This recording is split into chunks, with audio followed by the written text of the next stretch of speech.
Okay. So we have completed 8 modules and we'll go for the ninth module, that is implementing elasticity, high availability and monitoring. Is my screen is visible? Yes. Yes, sir. Okay. So the name சொல்லுது இது என்ன பண்ண பத்தி பேச போகுது. So elasticity, availability and monitoring. So what is a monitoring tool? Do you remember which one is a monitoring tool?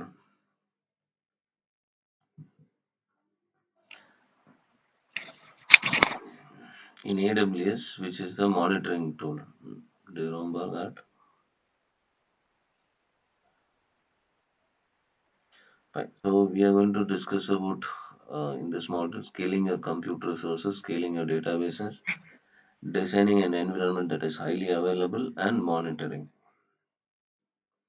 At the end of this module, you will be knowing about how to scale, that is using ASC to auto scaling, application load balancer, Route 53, high available environment, and design architectures that use CloudWatch, all those things.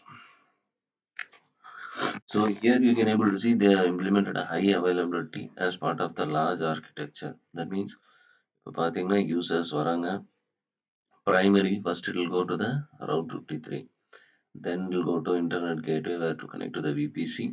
Inside that you have load balancer, that is application load balancer, which is connected to auto scaling and easy to instance two sites, that is your availability zone 1 2, and then again it has been connected to Amazon RDS.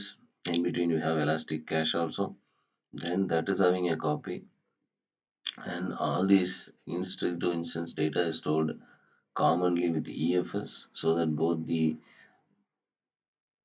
availability zone can able to access.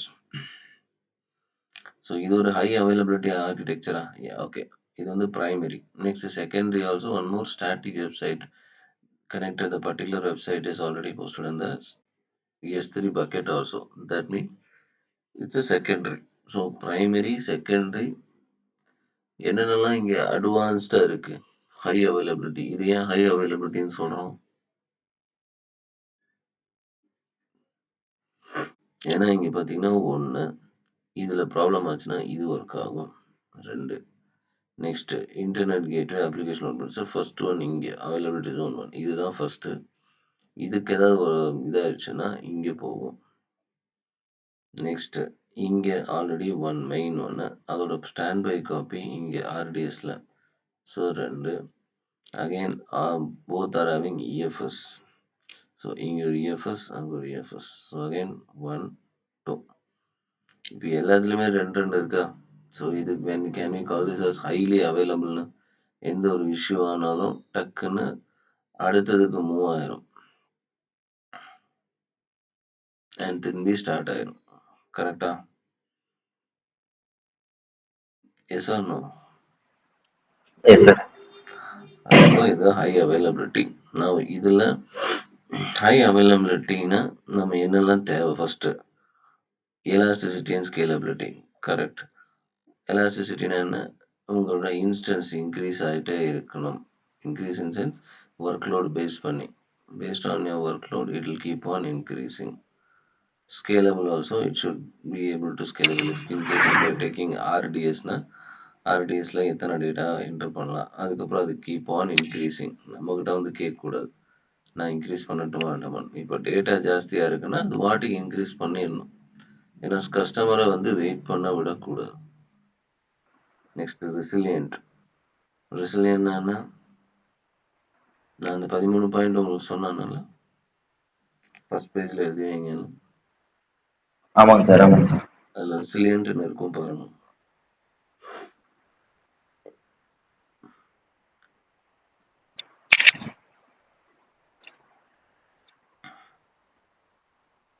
இருக்கா? Sir நான் note எடுத்துட்டு வரல sir. நான் இப்போ வேற இடத்துக்கு வந்திருக்கேன். சரி, okay. Come back with the same energy. Come back with the same energy. Resilient. Next responsive. Yes, responsive. Based on the performance, it will keep on responding. It will increase or decrease. Next message driven. அதை நீங்கள் நோட்டிஃபிகேஷனாக கூட send பண்ணிக்கலாம், இதெல்லாம் பண்ண போகிறேன்னு automatic பண்ணலாம். So இது all these things are necessary for reactive architecture. Now come for scaling your compute resources. Scaling என்ன? Increase or decrease? Increase or decrease அப்படின்னா டிகிரி. compute resources. Computeனா என்ன? ஆல்ரெடி லேர்ன் பண்ணிட்டோம். Compute resources are எதெல்லாம் compute resource? EC2 instance. What? EC2 easy. instance. கரெக்டா? So இந்த EC2 instance பற்றி தான் நம்ம இப்போ பார்க்க போகிறோம். Scaling, how to scale it. First one, what is elasticity? An elasticity infrastructure can expand and contract as capacity needs change. So elasticity என்ன? எலாஸ்டிசிட்டிக்கு example என்ன? உங்க லைஃப்ல என்ன எக்ஸாம்பிள் சொல்லுவீங்க? ம் ஒரு லப்பர் சார். ஆ ரப்பர் பேண்ட் ரப்பர் சொல்லலாம். பேண்ட். அப்புறம் இந்த ஆப்பிள் வைக்கிற கூடையை பார்த்துருக்கீங்களா? ஆப்பிள் கூடை இப்படி இருக்குமே, வலை மாதிரி இருக்குமே. ஆமா ஆமா, கரெக்ட். ம் அந்த ஆமா. ஆப்பிள் போட்டுட்டே இருந்தா என்ன ஆகும்? அது இன்க்ரீஸ் அது ஆகிட்டே இருக்கும். பெருசு. கரெக்டா? அதோட ஒர்க் லோடுக்கு ஏற்ற மாதிரி அது இன்க்ரீஸ் ஆகும். நீங்க ஆப்பிள எடுத்துட்டீங்கன்னா அது டிக்ரீஸ் ஆயிரும். அதோட பழைய சைஸ்க்கு வந்துரும். கரெக்ட்டா? ஆமா ஸோ, சார். அதுதான் இப்ப எக்ஸ்பேண்ட் அண்ட் கான்ட்ராக்ட். ஸோ, தேவைப்படும்போது எக்ஸ்பேண்ட் ஆயிக்கும். தேவையில்லாதப்போ திரும்பி ஒரிஜினல் பொசிஷனுக்கு வந்துரும். Okay. See, increase the number of web servers when traffic spikes. தெரியுதா? எப்பல்லாம் டிராஃபிக் ஜாஸ்தியா இருக்கோ, அப்போ ஒரு சர்வர் ஆட் பண்ணும். அதான் increase the number of web servers. சர்வர ஆட் பண்ணிக்கும். And the traffic increase. Next, lowering the write capacity on a database and traffic goes down. இப்போ இதே டேட்டாபேஸ் ஆகுதுன்னா எது டேட்டாபேஸ்னா RDS. Lower the read capacity தான் ஜாஸ்தி இருக்கும். ஏன்னா படிக்கிறவன் தான் டேட்டாபேஸ் ஆக்சஸ் பண்ணி இன்ஃபர்மேஷன் எடுக்கிறவன் தான் ஜாஸ்தி இருப்பான். கரெக்டா? யார் எழுதுவா இன்ஃபர்மேஷனை? தட் இஸ் ரைட் பண்ணுவா. யார் ரைட் பண்ணுவா? அந்த டெவலப்பர் மட்டும் தான் ரைட் பண்ணுவான். Developer or the admin whoever wants to access. அந்த 2, 3 பேர் மட்டும்தான் எழுதுவாங்க. That means put the data inside the database. கரெக்டா? ரிமைனிங் வரவங்களாம் என்ன பண்ணுவாங்க? அவங்க ஜஸ்ட் ஆக்சஸ் மட்டும் தான் பண்ணுவாங்க. கரெக்டா? They can only read. அதனால என்ன சொல்றாங்க? Lowering write capacity on your database when traffic goes down. அந்த டிராஃபிக் இஸ் ஆல்சோ லெஸ். அப்போ ஒருத்தர் எழுதுனா போதும். அப்போ அதாவது இந்த நம்ம ஆர்டிஎஸ்ல படிச்சோம் இல்லையா? 30,000 reads and writes. 30,000 reads and writes இன்க்ளூடிங்னா 15, 15 இருக்கும். அப்போ ரீட்ஸ் ஜாஸ்தி பண்ணிட்டு ரைட்டை கம்மி பண்ணிக்கலாம். ஏன்னா இப்போ ஒன்றும் டிராஃபிக் பெருசா இல்லை. Next, handling the day-to-day fluctuation of demand throughput to your architecture. So, day-to-day fluctuation ஒரு நாளைக்கு ஒரு சர்வர் தேவைப்படலாம், ஒரு நாளைக்கு 2 சர்வர் தேவைப்படலாம். நாளைக்கு மறுபடியும் ஒரு சர்வரே போதும். இன்னொரு நாள் 3 சர்வர் தேவைப்படலாம். இதுக்கேத்த மாதிரி டே டு டேக்கு அதுவா ஆக்டிவேட்டா மாறிக்கணும். The scaling capacity has to be done by itself. That's what elasticity. It can able to increase or decrease at any point of time based on the workload. Next, scaling. ஸ்கேலிங்னா நம்ம என்ன படிச்சிருக்கோம்? Already நீங்க auto scaling படிச்சிருக்கீங்க இல்லையா? EC2 auto scaling. What? EC2 auto scaling. Auto ஸ்கேலிங்னா என்ன? அந்த நேம்லயே இருக்கு. ஆட்டோ ஸ்கேலிங்னா என்ன? ஆட்டோ ஆட்டோமேட்டிக்கா ஆட்டோமேட்டிக்கா எலாஸ்டிக்கா வருது. ஸ்கேல் ஆயிரும். கரெக்ட் தானே? ஓகே. இப்போ பாத்தீங்கன்னா first one 1, 2. Okay. First server, second server work load ஓரளவுக்கு இருக்கு. இப்போ ஒர்க் லோடு இன்க்ரீஸ் ஆயிடுச்சு. அப்போ என்ன ஆகும்? We have to add one more EC2, one more web server. For that we can able to use auto scaling. Since நீங்க auto scaling modeல போட்டு வச்சிருந்தீங்கன்னா, இந்த auto scaling modeங்கிறது என்ன? இது ஆட்டோமேட்டிக்கா போய் ஒரு சர்வரை ஆட் பண்ண போகுது. அதனால தான் automatic scaling. That is EC2. EC2னா சர்வர் இல்லையா? So server auto scaling. இப்போ பார்த்தீங்கன்னா இங்க 3வது சர்வர் இங்க ஆட் ஆயிருக்கு. அடுத்து இது ஒர்க் லோடு ஜாஸ்தியா இருந்தனால, ஹையா இருந்தனால. அப்புறம் மறுபடியும் லோ ஆயிடுச்சு. அப்ப என்ன பண்ணணும்? லோன்னா என்ன பண்ணணும்? இப்ப இந்த லோவா இருக்குன மறுபடியும் இந்த தேர்ட் சர்வர் தேவையா? இல்ல தேவையில்ல சார். அதனால அது ஆட்டோமேட்டிக்கா ரிமூவ் பண்ணிரும். ஸோ, இப்போ ஒரு எக்ஸாம்பிள். இந்த சர்வர் வந்து T2 மைக்ரோன்னு வச்சுக்கோங்க. இது T2 மைக்ரோ. அப்போ 2 T2 மைக்ரோ இங்க இருக்கு. நான் இங்க T2 லார்ஜ் போடலாமா? ஏன்னா ஒர்க் லோடு ஜாஸ்தி இருக்குல்ல. நான் இங்க T2 லார்ஜ் போடலாமா? ம்? போடலாம் சார். ஓகே. சரி. இப்போ ஒரு கார் இருக்கு.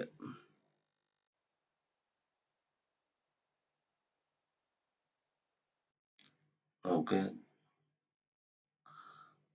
கார் இருக்கு.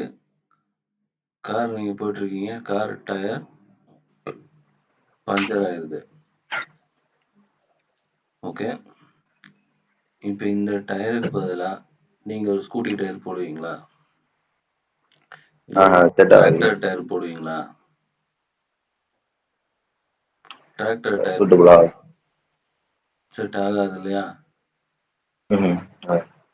ஸோ அதே மாதிரி தான் இப்போ நம்ம இங்க T2 மைக்ரோல ஆரம்பிச்சா அடுத்து ஆட் பண்றதும் என்னவா இருக்கணும்? T2 மைக்ரோவா தான் இருக்கணும். இது நான் ஆல்ரெடி டேட்டாபேஸ்ல சொல்லி கொடுத்தேன். நீங்க இருந்தீங்களா? இது லாஸ்ட் வீக்கா இல்ல அதுக்கு முன்னாடி? லாஸ்ட்டுக்கு முன்னாடி. ஓகே. ஏதோ ஒரு வீக் மேம். ஸோ T2 மைக்ரோன்னு ஆரம்பிச்சா T2 மைக்ரோ தான் இங்கேயும் வரும். எப்படி 5ஆம் கிளாஸ் பையனை தூக்கி ஒரு குவிஸ் காம்படிஷன்ல 5ஆம் கிளாஸ்ல இருந்து ஒரு பையனை தூக்கி 6ஆம் கிளாஸ்லயும் 6ஆம் கிளாஸ்ல இருந்து ஒரு பையனை 5ஆம் கிளாஸ்லயும் போட்டா இவனுக்கு செட் ஆவானுங்களா இங்க? செட் ஆகும். இந்த 6ஆம் கிளாஸ் பையன் போய் இங்க டாமினேட் பண்ணுவான். இந்த 5ஆம் கிளாஸ் பையனை இவனுங்களே டாமினேட் பண்ணிடுவானுங்க. 6ஆம் கிளாஸ் பசங்க எல்லாரும் சேர்ந்து. கரெக்ட் தானே? ஆமா. ஸோ எப்போ நம்ம இங்க போடும்போது என்னன்னா ஈக்குவல் சேம் கான்ஃபிகரேஷன் தான் ஆட் பண்ணோம். அப்பதான் அது ஒர்க் ஆகும். இப்போ லோடு மறுபடியும் ஜாஸ்தியா இருக்குன்னா என்ன ஆகும்? மறுபடியும் நம்ம ஆட் பண்ணோம். ஓகே. நான் இது ஏன் இதுல வந்து இந்த இம்பார்ட்டன்ட் கொஸ்டின் நீங்க எந்த இன்டர்வியூ போனாலும் இந்த கேள்வி கேட்பாங்க. What is the difference between horizontal scaling and vertical scaling? Okay. இப்போ இந்த ஈஸி டு ஆட்டோ ஸ்கேலிங்கிறத ஹரிசாண்டல் ஸ்கேலிங் சொல்றோம். ஏன் ஹரிசாண்டல் ஸ்கேலிங்னா இப்போ இங்க பாத்தீங்கன்னா இங்க 1 இருக்கு, இங்க 2 இருக்கு, அடுத்து 3 இங்க வருது, மறுபடியும் 4 வரும்போது இங்க வரும். அப்போ இது எப்படி இன்க்ரீஸ் ஆயிட்டே இருக்கு? ஹரிசாண்டலா போயிட்டு இருக்கு. தெரியுதா? எஸ், கரெக்ட் தானே? ஹரிசாண்டலா ஆட் ஆயிட்டே இருக்கு. அதனால it is called horizontal scaling. நான் vertical scaling. Vertical scaling example. இப்போ இவன் வந்து இன்ஸ்டன்ஸ் வந்து T2 மைக்ரோ வச்சிருக்கான். ஆனா இவன் ஃபர்ஸ்டே இந்த T2 மைக்ரோ என்ன சொல்றான்? இன்ஸ்டெட் ஆஃப் நான் ஆட் பண்ணிட்டே இருக்கிறதுக்கு நான் இதையே மெயின் இதை T2 மைக்ரோல இருந்து T2 லார்ஜா மாத்திடுறேன். T2 லார்ஜா மாத்திடுறேன். இப்போ அதுதான் வெர்டிகல் ஸ்கேலிங். அப்போ நான் இன்னொரு இன்ஸ்டன்ஸ் ஆட் பண்ண தேவையில்லை. கரெக்டா? ஏன்னா இப்போ 1 T2 micro one example 1 T2 large is equal to 3 T2 micro. Okay. அப்போ நான் என்ன பண்றேன்? ஒரே ஒரு மைக்ரோ இருக்கிறது பதிலாக பேசாம ஒரு லார்ஜை தூக்கி போட்டேன்னா என் வேலை முடிஞ்சுது. அது ஏற்கனவே லோடை பேலன்ஸ் பண்ண மாதிரி சாரி ஒர்க் லோடை மேனேஜ் பண்ணிடும். ஒரே ஒரு விஷயம் தான். சரி, ஓகே. இது எதுல இது ரெண்டுத்துல எது பெஸ்ட்னு சொல்லுங்க. வெர்டிகல் ஸ்கேலிங்கா இல்ல ஹரிசாண்டல் ஸ்கேலிங்கா? ரெண்டுத்துலயும் ஒர்க் லோடு இருக்கு.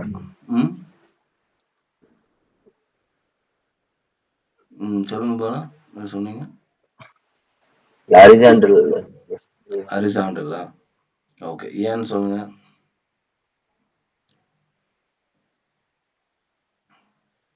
ஏன் ஹரிசாண்டல் ஸ்கேலிங்னு சொல்லுங்க. ரெண்டுத்துலயுமே workload Mm-hmm. What Ayman you're saying?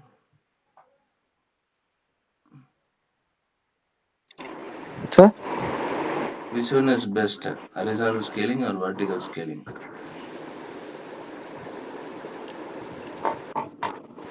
Mm, vertical? Mm-hmm. Okay. So Balakrishna horizontal you're scaling you're saying and Ayman is saying vertical scaling. Okay. இப்போ லாஜிக்கா திங்க் பண்ணி பாருங்க. இதுல ஒர்க் லோடுக்கு ஏத்த மாதிரி நம்ம 2 சின்னது போட்டிருக்கோம். தேவைப்பட்டா இன்னொருத்தனை ஆட் பண்ணுன்னு சொல்றோம். கரெக்ட்டா தானே? தேவையில்லாத நேரத்துல இத ரிமூவ் பண்ணிருவோம். ஸோ ஆட்டோமேட்டிக்கா நமக்கு தெரியும். AWS is what? Pay for what you use. Correct தானே? Pay for what you use. So இத நீங்க யூஸ் பண்ணா மட்டும் தான் பே பண்ண போறீங்க. இல்லன்னா இல்ல. இங்க அதேதான் அகைன் பட் இங்க ஒர்க் லோடு T2 லார்ஜ்ன்னு வச்சிருக்கோம். இப்ப லார்ஜ்ன்னா அதுக்கு ஒரு காஸ்ட் இருக்கும். $10 ஆர் $20 இருக்கும். இதுக்குன்னா T2 மைக்ரோனா ஒரு $5 இருக்கும்னு வச்சுக்கலாம். அப்போ இது தேவைப்பட்டா தான் இன்னொரு $5 ஆட் பண்ண போகுது. ஆனா இது பண்ணாலும் பண்ணாட்டி ஃபர்ஸ்ட் நம்ம T2 லார்ஜ் எடுத்தோம் இல்லையா? அதுக்கான சார்ஜ் வரும். $10. ஓகே. இப்போ ஒர்க் லோடு கம்மி ஆயிடுச்சுன்னா நம்ம இத போய் மறுபடியும் மாத்தக்கூடாது. மாத்தவும் முடியாது அகைன் மறுபடியும். ஏன்னா இது ஓடிட்டு இருக்கும். இங்கே நம்ம ரன் பண்ணிட்டு இருக்கிற சர்வரை ஸ்டாப் பண்ணவே தேவையில்ல.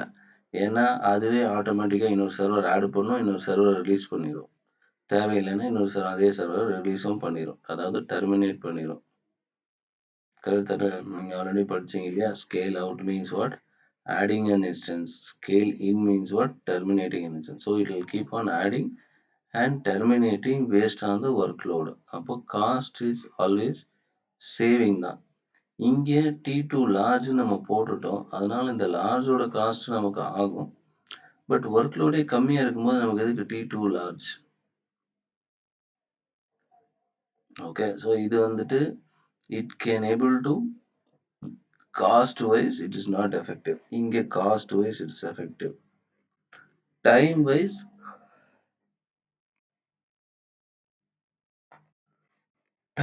இதுல என்ன ப்ராப்ளம் அப்படின்னா வெர்டிகல் ஸ்கேலிங்ல நீங்க இந்த இன்ஸ்டன்ஸை சேஞ்ச் பண்ணணும் அப்படின்னா you have to stop the instance. You have to stop the instance. ஆனா இங்க அப்படி இல்லை. இங்க ஸ்டாப் பண்ண தேவையில்லை. ஏன்னா ஆல்ரெடி ரன் ஆயிட்டு இருக்கிறது ரன் ஆயிட்டு தான் இருக்கும். புதுசா ஒரு இது ஆட் ஆயிட்டு இருக்கும். அவ்வளவுதான். ஆட் ஆகும் ரிமூவ் ஆகும் அது அதுவே நடந்துக்கும். ஆனா எக்ஸிஸ்டிங் சர்வர் எதுவும் ஸ்டாப் ஆகாது. ஆனா இங்க எக்ஸிஸ்டிங் சர்வர் ஸ்டாப் பண்ணி நம்ம மாடிஃபை பண்ணி சேஞ்ச் பண்ணி தான் வரணும். அப்ப அந்த மினிட் கேப்ஸ்ல நீங்க வந்து சர்வர் ஒர்க் ஆகாது. அப்போ உங்களுக்கு லாஸ் ஆஃப் கஸ்டமர் இருக்கு. கரெக்ட் தானே? அந்த டைம்ல யார் உங்க சைட்டை வந்து பாக்குறாங்களோ அவங்களுக்கு விசிபிளா இருக்காது. Are you getting now? Now which one is the correct one? I mean which scaling is better one? Which is the better one? இப்போ புரிஞ்சுதா? Yes, sir. Horizontal. Horizontal scaling is the best option. Okay. Now we'll go for EC2 auto scaling. And the name itself mentioning launching or terminating an instance based on the specific condition. When this na எப்போ அந்த condition மெட் ஆகுதோ அப்பதான் நம்ம add பண்ணணும். Automatically register new instances with load balancer when specified and can launch across multiple availability zones.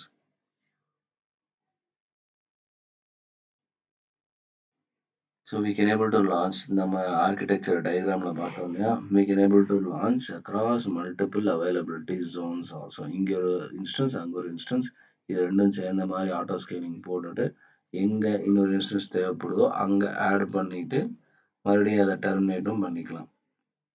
But இதுக்கு என்ன சொல்லுவோம்? ஒரு கண்டிஷன் வச்சுக்கணும். எப்படின்னா இப்போ 2 சிஸ்டம் இருக்கு. 2 சிஸ்டத்தோட ஆவரேஜ் CPU யூட்டிலைசேஷன் வந்து 60% மேல இருந்தா அதாவது CPU நீங்க எப்படி உங்களோட CPU எவ்வளவு பெர்ஃபார்ம் பண்ணதை நீங்க எப்படி பார்ப்பீங்க உங்க கம்ப்யூட்டர்ல?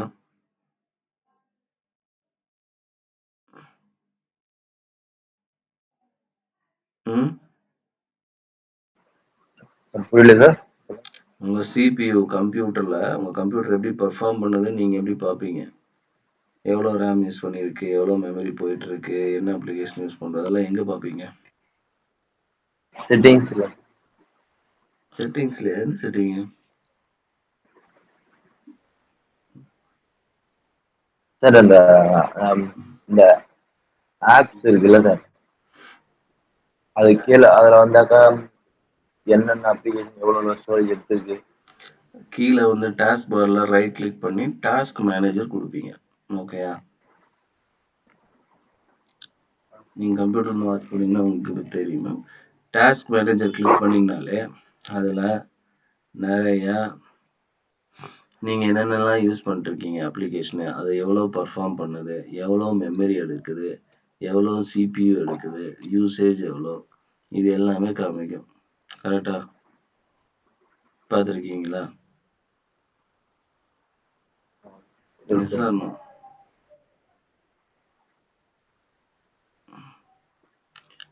Task manager.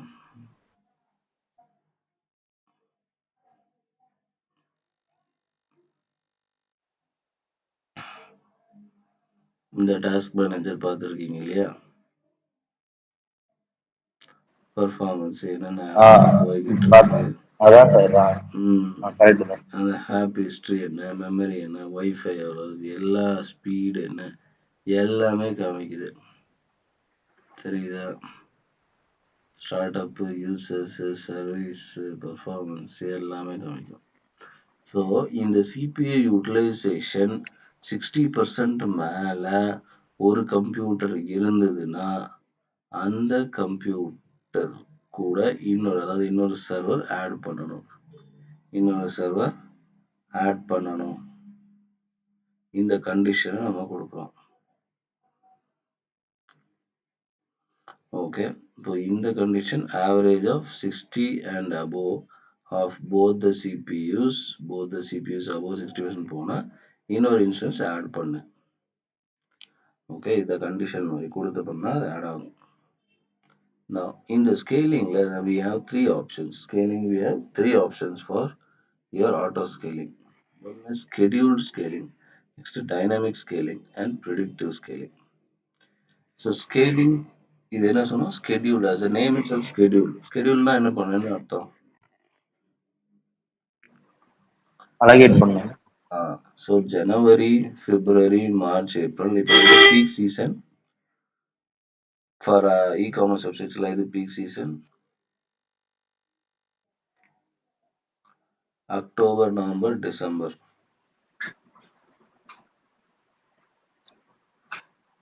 கரெக்ட் தானே? October, November, December.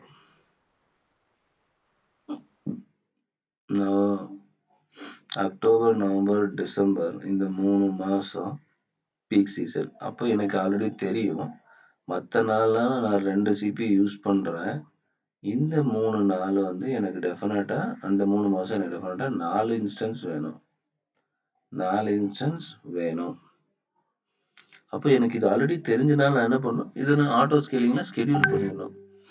இப்போ இந்த 4 மாசம், இந்த 3 மாசம் மட்டும் ஆட்டோ ஸ்கேலிங் போட்டு விட்டுறேன்.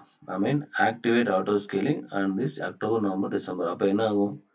2 CPU தான் இருக்கும் எப்பவுமே. From January, February, March till August, September வரையும். ஆனா இந்த 3 மாசத்துக்கு நான் ஆட்டோ ஸ்கேலிங் போட்டேன். அதனால அந்த ஒர்க் லோட் வந்து ஜாஸ்தி ஆகும்போது அது ஆட்டோமேட்டிக்கா இன்னொரு இன்ஸ்டன்ஸை ஆட் பண்ணிக்கும்.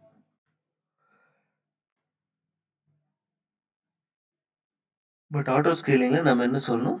3 விஷயம் சொல்லணும். ஒண்ணு மினிமம் எவ்வளோ வரையும் போகலாம். இன்னொன்னு மேக்ஸிமம் எவ்வளோ இன்ஸ்டன்ஸ் வரையும் போகலாம். அண்ட் டிசையர்டு எவ்வளோ, அதாவது கம்பல்சரி இருக்க வேண்டிய இன்ஸ்டன்ஸ் எவ்வளோ? 2. So desired 2, maximum 4, minimum 1. இப்படி கிளிக் பண்ணும்போது ப்ளஸ் ஸ்கெடியூலிங் வந்து நம்ம ஆட்டோமேட்டிக் ஸ்கெடியூலிங் போட்டு அக்டோபர், நவம்பர், டிசம்பர்ல நீ ஆட் பண்ணிக்கோ அப்படின்னு சொல்லி நம்ம ஸ்கெடியூல் போட்டு விட்டா அது வாட்டிக்கு அந்த டைம்ல மட்டும் ஆக்டிவேட் ஆகிட்டு அந்த டைம்ல ஆக்டிவேட் ஆகிருக்காது. So it's mainly for scaling based on date and time. Just no நான் சொன்னது date and time based on அது டேர்ன் ஆகும்.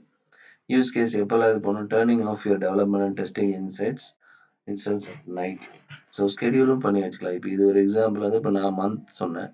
இல்லை நீங்கள் வந்து மார்னிங் 9 AM to 6 PM தான் என்னோட சர்வர் யூஸ் ஆகுது அப்படின்னா நைட்டில் இதை ஆஃப் பண்ணி வச்சுக்கலாம். இப்போ நமக்கு நிறைய கம்பெனிஸில் சிஸ்டம் ஆன் பண்ணி விட்டே போயிடுவாங்க, ஆஃப் பண்ண மாட்டாங்க, பார்த்துருப்பீங்க. கரெக்ட் தானே? அப்போ அதனால யாருக்கு லாஸு? கம்பெனிக்கு தானே லாஸு. இல்லை கரண்ட் பில்லு, இன்டர்நெட் பில் எல்லாம் வேஸ்ட்டாக போயிட்டு இருக்கு. அதுக்கு பதிலாக இப்போ நான் ஸ்கெடியூலே நம்ம இந்த லேம்டா ஃபங்க்ஷன் மாதிரி ஆன் பண்ணி ஆஃப் பண்ணி வச்சுட்டா வேலை முடிஞ்சது. தேவையில்லாதப்பெல்லாம் நைட்டெல்லாம் அது ரன் பண்ண தேவையில்லை. So scheduling can be done. Next one, dynamic. Next one, dynamic. As the name itself mentioning, dynamic na flexible. So based on the changing conditions, அதாவது ஜனவரி, பிப்ரவரி, மார்ச் மட்டும் இல்லை, எப்பெல்லாம் வந்து ஹை ஒர்க்லோடு வருதோ அப்பெல்லாம் ஸ்கேல் ஆயிரும். அப்பெல்லாம் ஸ்கேல் ஆகும். Scaling means what? இந்த ஆடிங். நான் இப்போ அது சொன்ன ஒரு எக்ஸாம்பிள் சிபி யூட்டிலைசேஷன் பார்த்தீங்கன்னா scaling based on CPU utilization. அதாவது 60% மேலே இந்த சிபியூ ஒர்க் ஆச்சுன்னா நீ இன்னொரு இன்ஸ்டன்ஸ் ஆட் பண்ண. ரெண்டு இன்ஸ்டன்ஸ் ஆவரேஜும் பண்ணலாம். இல்லை ஒரே ஒரு இன்ஸ்டன்ஸ் தான் இருக்குது, அது 60க்கு மேலே போனாலே பண்ணணும்னா நீங்கள் அதையும் பண்ணலாம். ஸோ இந்த கண்டிஷன் கொடுத்து வச்சா கண்டிஷனுக்கு ஏற்ற மாதிரி அது மாறிட்டு போகும். அதுக்கு வந்து ஜனவரி, பிப்ரவரியோ தேவையில்லை. அது வாட்டுக்கு எப்போ இந்த மாதிரி கண்டிஷன்ஸ் மீட் ஆகுதோ இமீடியட்டாக இன்னொரு இன்ஸ்டன்ஸ் லான்ச் பண்ணி.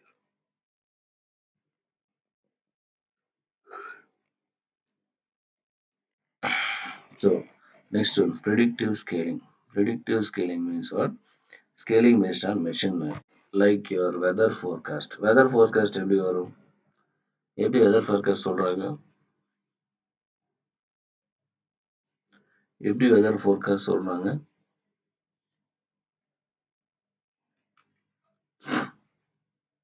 இப்போ இன்னைக்கு மழை வரும் அப்படிங்கிறது எதை பொறுத்து சொல்றாங்க? இது வானிலை வானிலை அறிக்கை தான். எதை வச்சு சொல்றாங்க அவங்க?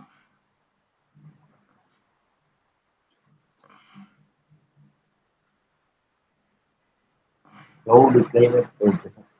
ம் மே-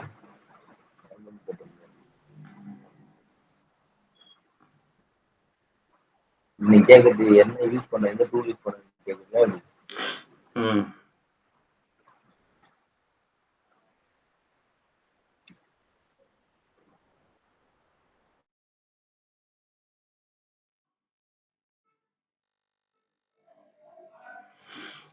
இன்னைக்கு மழை வரும்னு எதை வச்சு சொல்றாங்கன்னு நினைக்கிறீங்க?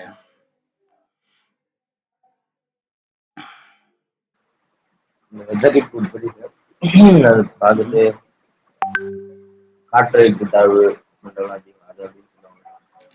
நேத்து என்ன நடந்ததோ, நேத்து இன்னைக்கு என்ன வானிலை இருக்கோ அதை வச்சுதான் அவங்க இன்னைக்கு பண்ணுவாங்க. நேத்து முந்தா நேத்து. ஓகே, இன்னைக்கு மழை வருமா வராதா நேற்று வானிலை வச்சுதான் சொல்லுவாங்க. கரெக்ட் தானே? இந்த ப்ரிடிக்ஷன் எல்லாமே ப்ரிடிக்ஷன் தான். இன்னைக்கு மழை வரும்னு சொல்லுவான், சில சமயம் வராது. கரெக்ட் தானே? Now same thing here. Now this will have a prediction based on the previous workload. It will determine, okay, there are a lot of people will going to come. Like the major example is your point of sales. அதாவது நீங்கள் Amazon, ஃப்ளிப்கார்ட்லலாம் அந்த mobiles release பண்ணுவாங்கல்ல, இன்னைக்கு இந்த mobile release பண்ணா 12 மணிக்குன்னு போடுவானுங்க, பார்த்துருக்கீங்களா? 1 மணிக்கு அது க்ளோஸ் ஆயிடும். அதுக்குள்ளே போய் எல்லாரும் அதே பர்ச்சேஸ் பண்ணணும். அப்போ தான் அந்த ப்ரைஸுக்கு கிடைக்கும் அந்த நியூ மொபைல். நீங்கள் ஆர்டர் கொடுத்தீங்கன்னா 10 நாள் கழிச்சு தான் வரும். கரெக்டா? பார்த்துருக்கீங்களா அமேசான்லலாம், அமேசான், ஃப்ளிப்கார்ட்லலாம்?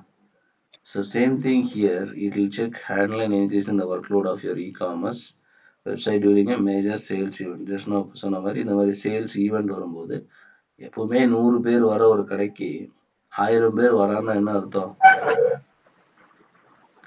ஒரே ஒரு நாள் மட்டும் 1000 பேர் வரான், அது எந்த நாளா இருக்கும்?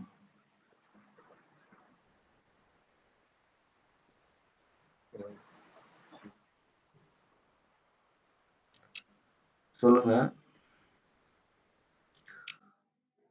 எப்பவுமே 100 பேர் தான் அந்த கடைக்கு வருவான். ஆனா ஒரே ஒரு நாள் ஆஃபர் எதுனா கொடுத்துருக்காங்க. என்ன ஆஃபர் கொடுத்துருக்காங்க. அதேதான். இப்போ இந்த சேல் ஈவெண்ட் நடக்கும்போது நான் ப்ரிடிக்ஷன் பண்றேன். இவ்வளோ பேர் வருவாங்க, அவ்வளோ பேர் வருவாங்க. அதனால என்னோட இன்சார்ஜை என்னோட சர்வரை நான் இன்க்ரீஸ் பண்ணி வச்சுக்கிறேன்.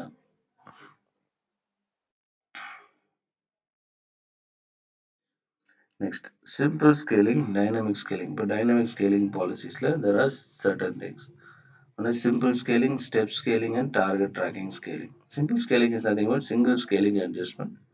ஏதாவது நியூ ஒர்க் லோடு வந்துச்சு இல்லை ஸ்பைக்கி ஒர்க் லோடு ஒரே ஒரு இன்ஸ்டன்ஸ் தான் இருக்கும். தேவைப்பட்டா இன்னொரு இன்ஸ்டன்ஸ் ஆட் ஆகும். Simple scaling.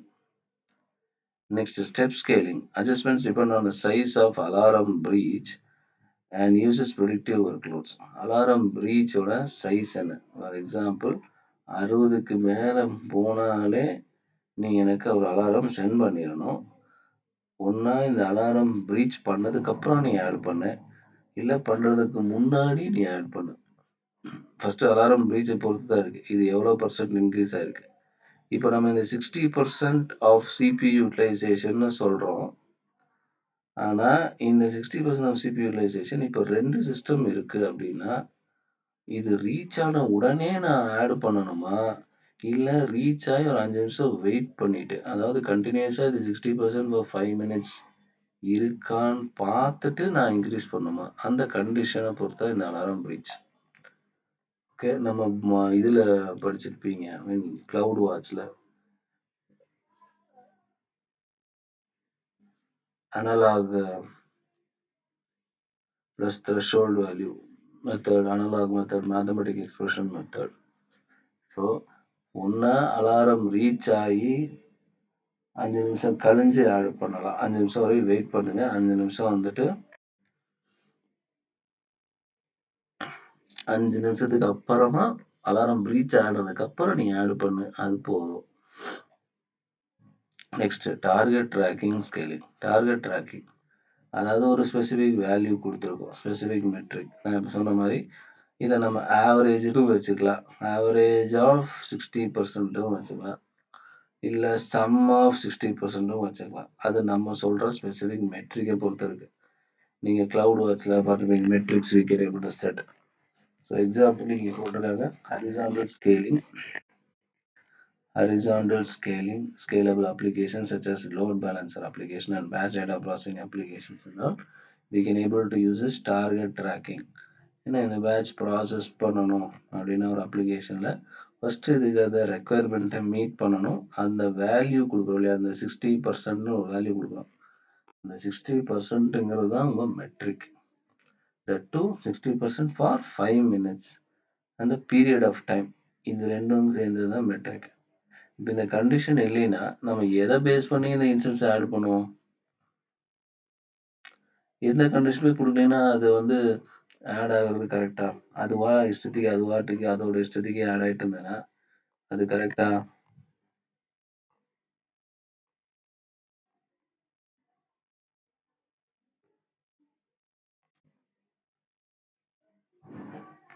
அது கரெக்டா?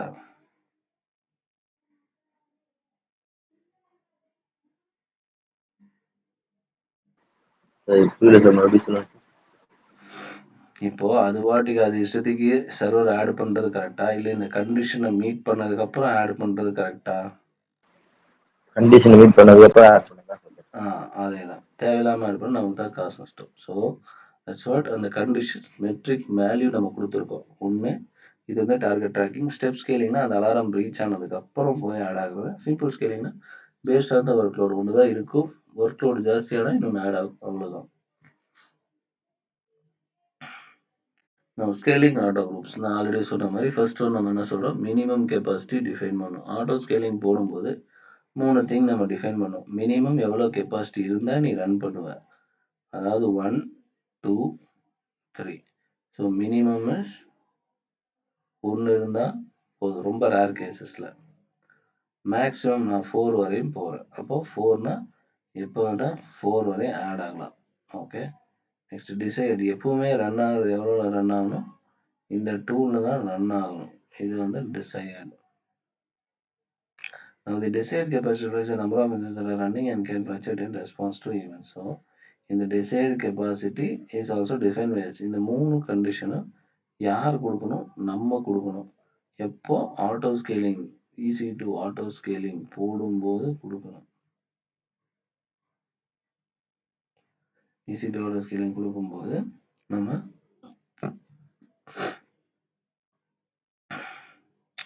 இந்த 3த்தையும் டிஃபைன் பண்ணணும். அப்போ பேஸ்ட் ஆன் திஸ் கண்டிஷன் அது ஆட் ஆகும், இல்லைன்னா ரிமூவ் ஆகும்.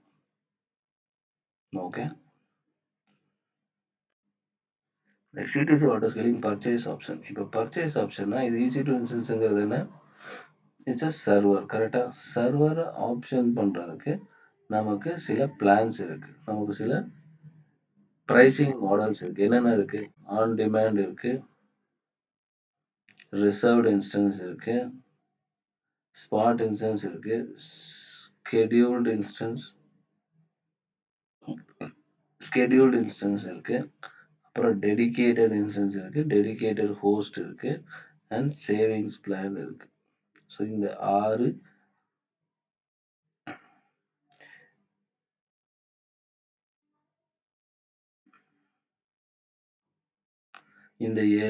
இந்த 7யும் வந்துட்டு நம்ம கம்பைன் பண்ணியும் யூஸ் பண்ணலாம், இல்லை ஒன்றையும் யூஸ் பண்ணலாம்.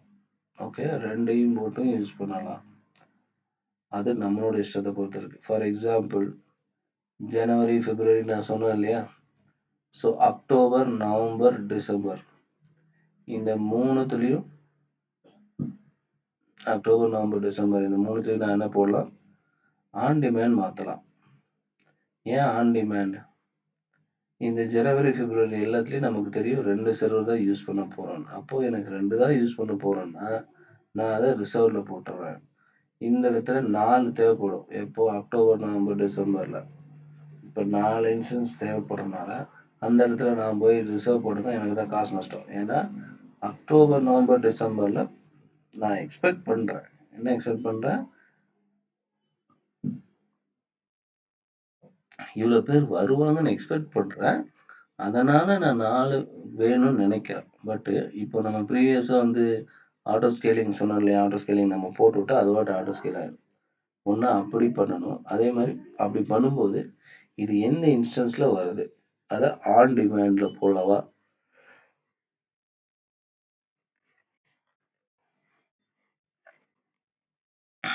ஆன் டிமாண்டில் போட்டால் நீங்கள் என்ன அன்னைக்கு என்ன ப்ரைஸோ நீங்கள் எவ்வளோ யூஸ் பண்ணுறீங்களோ அதை பொறுத்து தான் amount. That is pay for what use. On demand reserved இன்ஸ்டன்ஸ்னால் நீங்கள் ஆல்ரெடி 2 ரிசர்வ் பண்ணி வச்சுருக்க, அதனால் உனக்கு இருக்கிற எப்பவும் போல அந்த டிஸ்கவுண்ட் அப்ளை ஆகும். உங்களுக்கு டிஸ்கவுண்ட் கிடைக்கும். ஏன்னா நீங்கள் ரிசர்வ் பண்ணிட்டீங்க, அதனால் உங்களுக்கு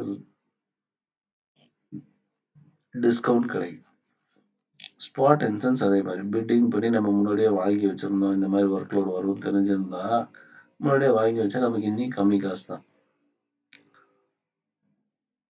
ஐ திங்க் நான் இந்த பட்டாசு கடை எக்ஸாம்பிள்லாம் சொன்னேன். கரெக்ட். ப்ரீவியஸ் வீக் தீபாவளி அன்னைக்கு பட்டாசு வாங்கினா கம்மி விலையா, இல்லை அதுக்கு ஒரு 2 மாதம் முன்னாடியே வாங்கி வச்சா கம்மி விலையா? 2 மாசத்துக்கு முன்னாடி வாங்கி வச்சா கம்மி விலை. கரெக்டு தானே?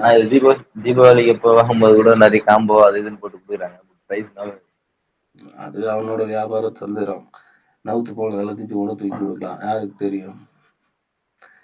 கரெக்ட் தானே?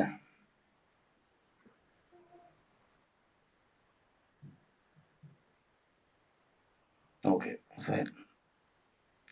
Next corner scaling consideration. இப்போல்லாம் வந்து ஆட்டோ ஸ்கேலிங் கன்சிடர் பண்ணோம். Multiple types of auto scalings, automatic scaling, steps, simple step tracking and all those things. Or we can go for multiple metrics, not just CPU. இன்னும் 2 multiple metrics கூட நம்ம add பண்ணலாம், CPU மட்டும் இல்லாமல். இப்போ நம்ம CPU average utilisation சொன்ன மாதிரி நம்ம வேற மெட்ரிக்ஸும் மென்ஷன் பண்ணலாம். இல்லை memory metric or processing read and write metric. 50 read வந்தால் நீ இன்க்ரீஸ் பண்ணு, 1 மினிட்டுக்கு 50 ரீடுக்கு மேலே இருந்தால் நீ இன்னொரு சர்வர் ஆட் பண்ணுன்னு சொல்லலாம். அந்த மாதிரி ஒரு கண்டிஷனும் கொடுக்கலாம். ஸோ அதான் multiple metrics. Next we can able to mention அது ஆட்டோ ஸ்கேலிங் என்னெல்லாம் கன்சிடர் பண்ணும்? when to scale out, when to scale in. எப்போ ஸ்கேல் அவுட் ஆகணும், எப்போ ஸ்கேல் இன் ஆகணும். Okay. Next use life cycle hooks. Life cycle hooks data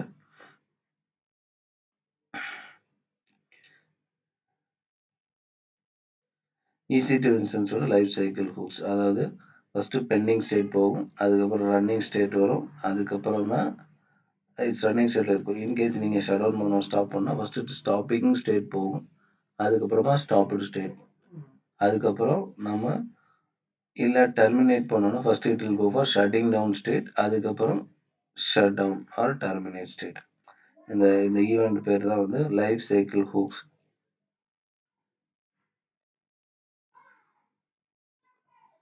Coming to the end of this section is Bala or Ayman. Okay, Bala படிங்க, அப்புறம் Ayman. Yeah, sir.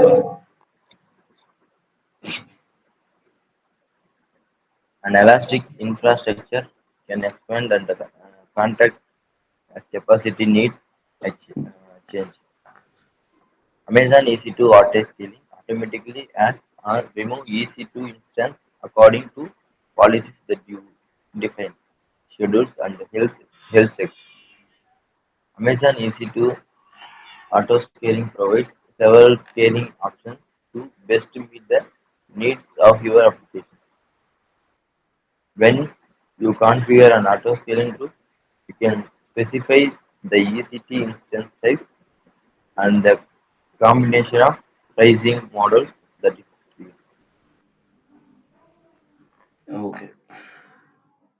Next scaling your databases. நம்ம இத்தனை நாள் வந்து auto scaling பார்த்தோம். இப்போ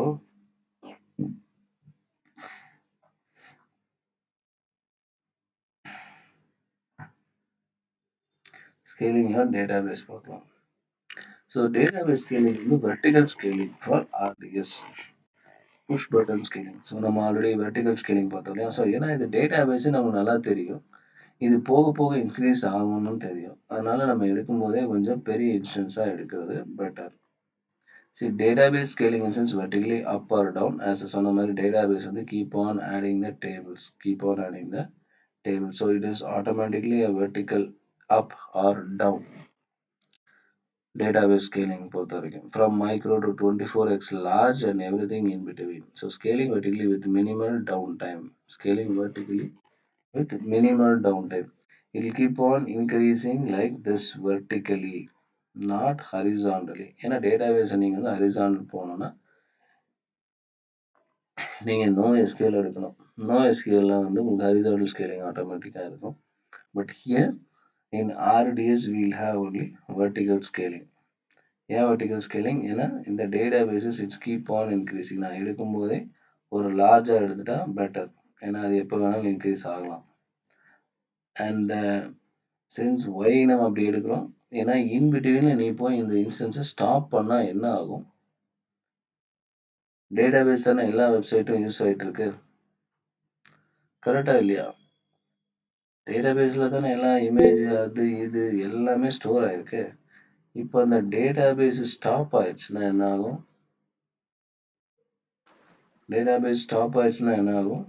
ஏதோ storage ஆகும். ஸ்டோரேஜ் எதுவுமே எந்த டேட்டாவுமே ஆக்சஸ் பண்ண முடியாது. கரெக்டா? நம்மளோட எல்லா டேட்டாவும் அங்கதான் டேட்டாபேஸ்ல தான் இருக்கு. அப்போ ஒரு நிமிஷமோ 10 நிமிஷமோ என்ன ஆகும்? நம்ம இந்த ஸ்கேலிங் இன்பிட்வீன்ல போய் மாத்துனா நீ இதை ஸ்டாப்ல போட வேண்டியதா போயிடும். ஸ்டாப்ல போட்டு தான் போய் மாடிஃபை பண்ணணும். எப்படி உங்க கார் பஞ்சர் ஆனா இப்படி நின்றுட்டு தானே, காரை நிறுத்திட்டு தானே பஞ்சர் போடுவோம். அதே மாதிரி ஃபர்ஸ்ட் இதை ஸ்டாப் பண்ணதுக்கு அப்புறம் தான் அந்த டயரை மாற்ற முடியும். மாதிரி அதே மாதிரி ஸ்டாப் பண்ண அப்புறம் தான் இன்ஸ்டன்ஸை மாற்ற முடியும். அதனாலதான் எடுக்கும் போதே லார்ஜா எடுத்து வச்சது. ஏன்னா நீ என்ன டேபிள் என்ன அளவுக்கு யூஸ் பண்ணி அதுக்கு தான் பே பண்ண போற. பட் எடுக்கும் போதே காஸ்டா எடுத்து வச்சது பெட்டர். இல்லைன்னா மறுபடியும் மாதிரி மாத்திருக்கீங்க. ஃபார் எக்ஸாம்பிள் நீங்க யூடியூப் பாக்குறீங்க, யூடியூப்ல மில்லியன்ஸ் ஆஃப் வீடியோஸ் இருக்கா இல்லையா? மில்லியன்ஸ் ஆஃப் வீடியோஸ் இருக்கா? இப்போ நீங்களும் ஒரு வீடியோ அப்லோட் பண்றீங்க அப்படின்னா அந்த வீடியோக்கு அவன் ஸ்பேஸ் இல்லைன்னு சொல்ல முடியுமா? சொன்னா அந்த சர்வீஸை யாரு அது திருப்பி அவங்க போய் சர்வீஸே பண்ண மாட்டாங்க. கரெக்டாக அந்த சர்வீஸை டேக்கே பண்ண மாட்டாங்க. ஸோ அவங்க எடுக்கும்போதே பெரிய லார்ஜ் சர்வராக எடுத்துட்டனால தான் இப்போ மில்லியன்ஸ் ஆஃப் யூசர்ஸ் வந்து யூஸ் பண்ணிட்டு இருக்காங்க. என்ன பிரச்சனை வந்தாலும் அது கீப் ஆன் இன்க்ரீஸிங் தான் தவிர வெப்சைட்டு ஸ்டாப் ஆகாது. Okay, same thing. அதனால தான் இங்கே எடுக்கும்போதே பெருசாக எடுக்கணும். Next, horizontal scaling with RDS. Now, horizontal scaling with RDS is vertical scaling. நம்ம இப்போ பார்த்தோம், ஒரு இன்ஸ்டன்ஸை அந்த இன்ஸ்டன்ஸ் வந்து மாத்துறது. நெக்ஸ்ட் ஹரிசாண்டல் ஸ்கேலிங் அதுலேயே இருக்குன்னா அது என்னன்னா with help of your read replicas. With help of your read replicas ஒரு சர்வர் இருக்கு, பிரைமரி சர்வர், அடுத்து ரீட் ரெப்ளிகா. ரீட் ரெப்ளிகானா என்ன? Read and replicate. Okay, so main server இருக்கு. ஃபார் எக்ஸாம்பிள் இந்த எக்ஸாம்பிள் நான் சொன்னேன்னு நினைக்கிறேன், பார்க்கலாம். சிஇஓ இருக்காரு. ஓகே, சிஇஓக்கு ஒரு பிஏ இருக்காங்க. இப்போ சிஇஓ சொல்றாரு, ஆஃபீஸில் இருக்காரு, அவர் 9 o'clock to ரைட். ஒருத்தர் வராரு, மேபி லேட்டஸ்ட் டேக் ஒரு கிளைண்ட் வராரு. அந்த கிளைண்ட்டு பிஏட்ட வந்து சொல்றாரு, நான் உங்கள் எம்டியை மீட் பண்ணோம். எத்தனை மணிக்கு வராருன்னா ஒரு 9:30க்கு வராரு. 9:30க்கு வராரு. இப்போ இந்த பிஏ என்ன பண்ணுவாங்க?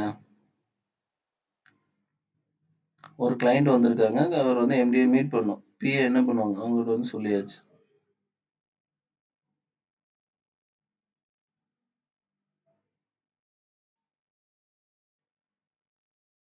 பிஏ என்னப்பா பண்ணுவாங்க? கிளைண்ட் வந்துட்டு சிஇஓ மீட் பண்ணணும்னு சொல்றாங்க, என்ன பண்ணுவீங்க?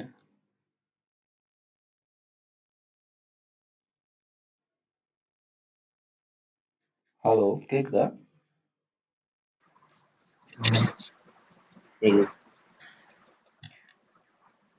பிஏ வந்துட்டு கிளைண்ட் வந்துட்டு ஒரு கிளைண்ட் வந்திருக்காங்க, எம்டியை பார்க்கணும்னு சொல்றாங்க.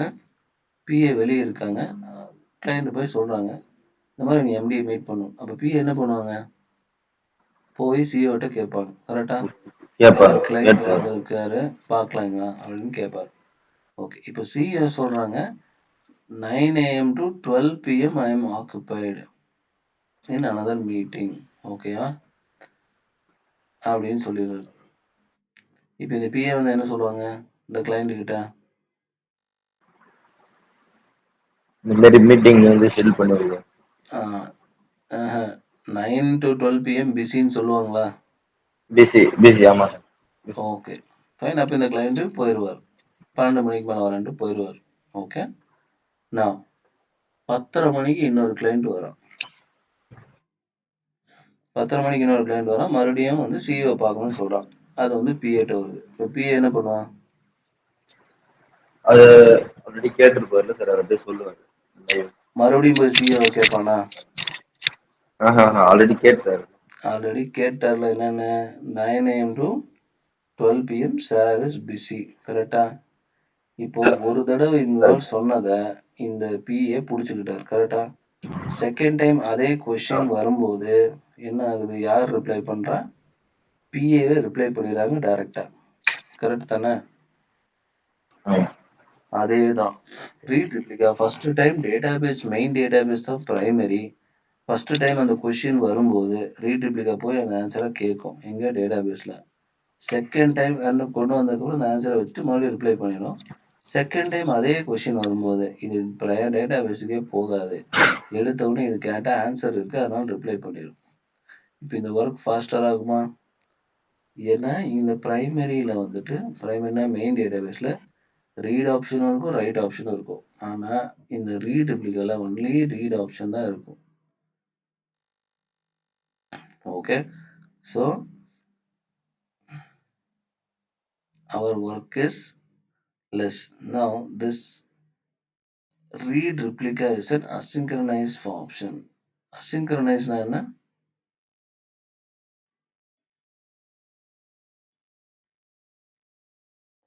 Asynchronous na என்ன? Very fast. Very fast. Very fast. Okay, very fast. So primary source database instance read replica.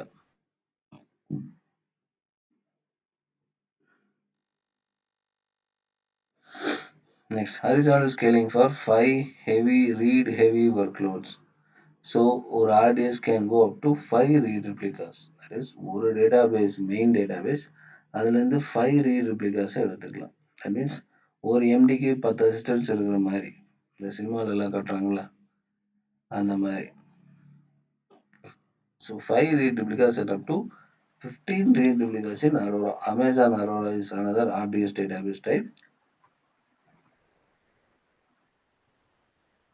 அதுல 15 வரையும் போகும் ரீட் ரிப்ளிகா. இங்க வந்து 5 ரீட் ரிப்ளிகாஸ் தான் அலோடு. ஸோ ஒரு database 5 read replica. Next, RDS will support already we know that 6 database engines RDS, MySQL, MariaDB, PostgreSQL, Oracle, SQL Server.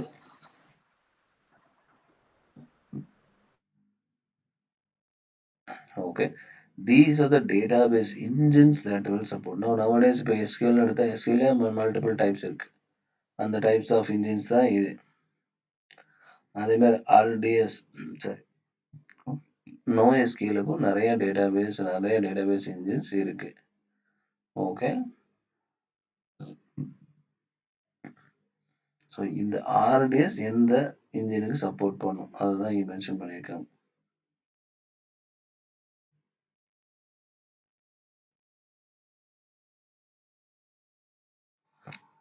Okay, நான் scaling with Amazon Arora. இப்போ தான் நம்ம சொன்னோம் Aurora can go up to எத்தனை read replicas 15 read replicas வரையும் போகும். So இப்போ already Aurora நமக்கு தெரியும் Aurora has 6 copies of all your database. Now here you see the primary database is connected to database copies. First one, that primary database is again connected to the other database instances in the other availability zones. In the other availability zones. So இங்கே என்ன ஆகுனா ஒரு இது இங்கே enter பண்ண உடனே இங்கே ஒரு காப்பி இங்கே ஒரு காப்பி இங்கே ஒரு காப்பி.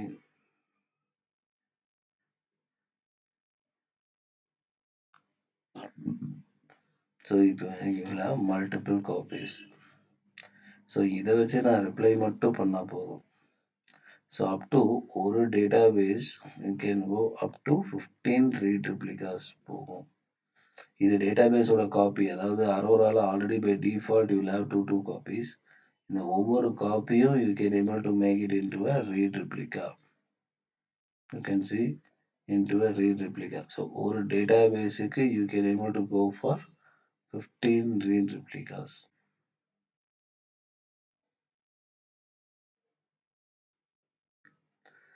Read replica என்ன? Read and reply or replicate. Read and replicate. புரியுதா உங்களுக்கு?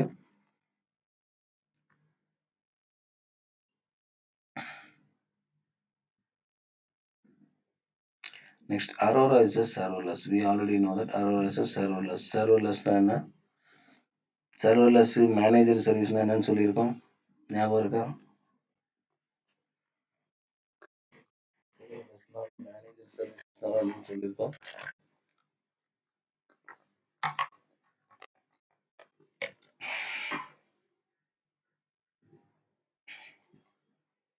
மேனேஜ் சர்வீஸ் என்ன?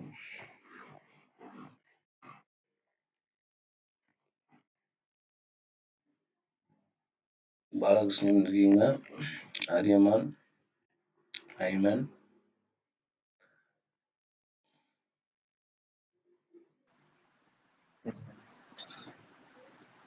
Hello.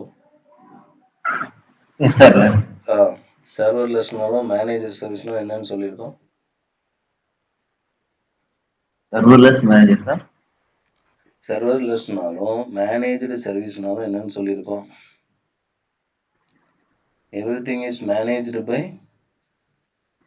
AWS.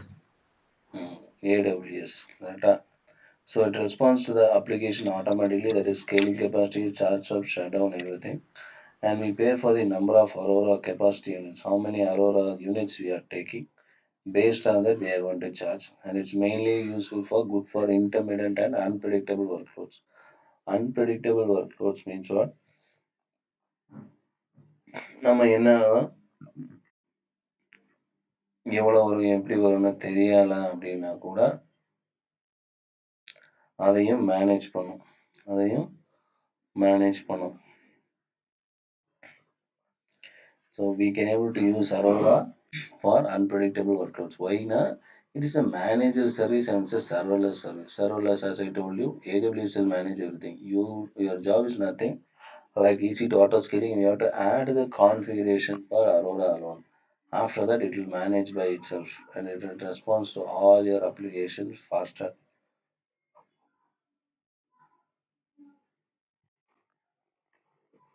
Scales of capacity, starts up and start down. Now, horizontal database strutting. Database strutting என்னன்னு பார்ப்போம். டேட்டாபேஸ்ல ஸ்ட்ரட்டிங் ஒரு ஆப்ஷன் இருக்கு. அதாவது without struts all the data resides in one partition. அதாவது ஒரு டேட்டாபேஸ் பெருசா ஒரு டேட்டாபேஸ் எடுத்துக்கலாம். ஒரு லேக்ஸ் ஆஃப் ஐ திங்க் நீங்க ஹாஸ்பிட்டல் போனீங்கன்னா நிறைய டேட்டாபேஸ் வச்சிருப்பாங்க. கரெக்ட் தானே? எவ்ரிடே ஒரு 100 பேஷண்ட் வரான்னா 100 இன்ட்டு 365 நாள் என்ன கணக்காச்சு? 36,000 பேருக்கு நம்ம அந்த டேட்டாவை கொடுக்கணும். கரெக்ட் தானே? இப்போ இந்த 36,000 பேரை நான் ஒரு டேட்டாபேஸ் வச்சுக்கலாம் அப்படின்னு. இப்போ லேக்ஸ்ன்னு வச்சுக்கோங்க. இப்போ லேக்ஸ்லேருந்து ஒரே ஒருத்தனை நான் ஃபைன் பண்ணணும். அப்போ என்ன ஆகும்? ஈஸியாக வந்துடுமா? போட்ட உடனே வந்துடுமா? இல்லை சர்ச் ஆகிறதுக்கு டைம் எடுக்குமா?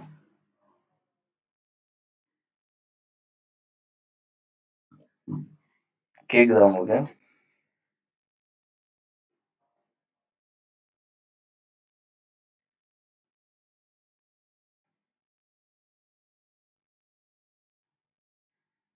ஹலோ,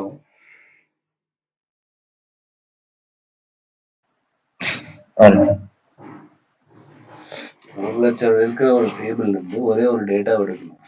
டைம் ஆகுமா? ஆகாதா? நீங்க டிவில ஸ்கேன் பண்றீங்களா? ஸ்கேன் பண்ணி ஒரு சேனல் ஃபைன் பண்றது ஈஸியா? இல்ல டைப் பண்ணி அந்த நம்பரை டைப் பண்ணி டைரக்டா அந்த சேனலுக்கு போறது பெஸ்ட்டா? டைப் பண்ணி போடுறது பெஸ்ட். ஓகே. ஸோ இப்போ ஃபர்ஸ்ட் மெத்தட் தான் ஸ்கேனிங் மெத்தட்ல பார்த்தீங்கன்னா, இப்போ 1,00,000 டேட்டா இருக்குன்னா, அதுலேருந்து ஒருத்தரை நான் கண்டுபிடிக்கணும்னா, கம்பல்சரி நான் ஒரு query டேட்டா எழுதுனா சீக்கிரம் கிடைக்கும். ஆனா நான் போய் ஸ்கேன் பண்ணாலோ, இல்ல சர்ச் பண்ணாலோ அது டைம் எடுக்கும். கரெக்ட்டா இல்லையா? டைம் எடுக்குமா? ஏன்னா 1,00,000லேருந்து ஒருத்தன் கண்டுபிடிக்கணும். ஓகே. நமக்கு ஐடி ஆல்ரெடி தெரிஞ்சதுன்னே வச்சுக்கலாம் கூட. அது போய் ஸ்கேன் ஆகி எடுத்துட்டு வரணும். நான் இதே இந்த 1,00,000 நான் 50, 50ஆ பிரிச்சிடுறேன். 50, 50ஆ பிரிச்சிடுறேன். எப்படி பிரிக்கிறேன்? ஆட் நம்பர்லாம் இங்க எண்ணும். ஆட் நம்பர்லாம் இங்க எண்ணும். ஈவன் நம்பர்லாம் இங்க எண்ணும் பிரிச்சிடுறேன்.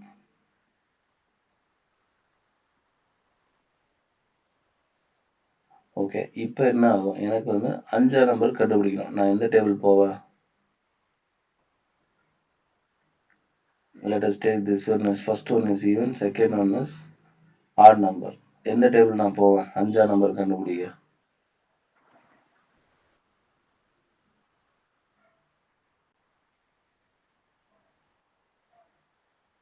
Which table I will select?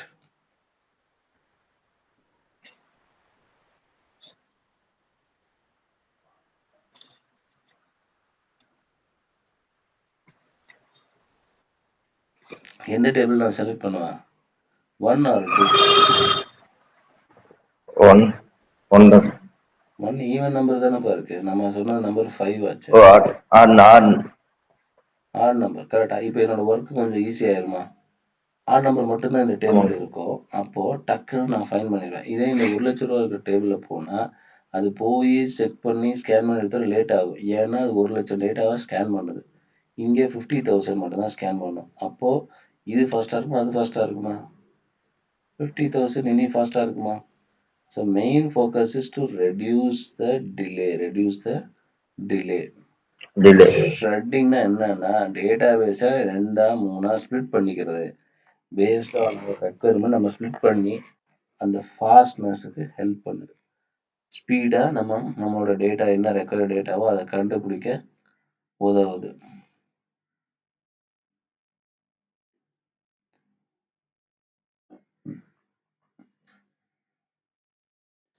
புரியுதா? So without struts all data resides in one partition. Example, ID is in one database with studying data is split into large chunks. Large chunksனா என்ன?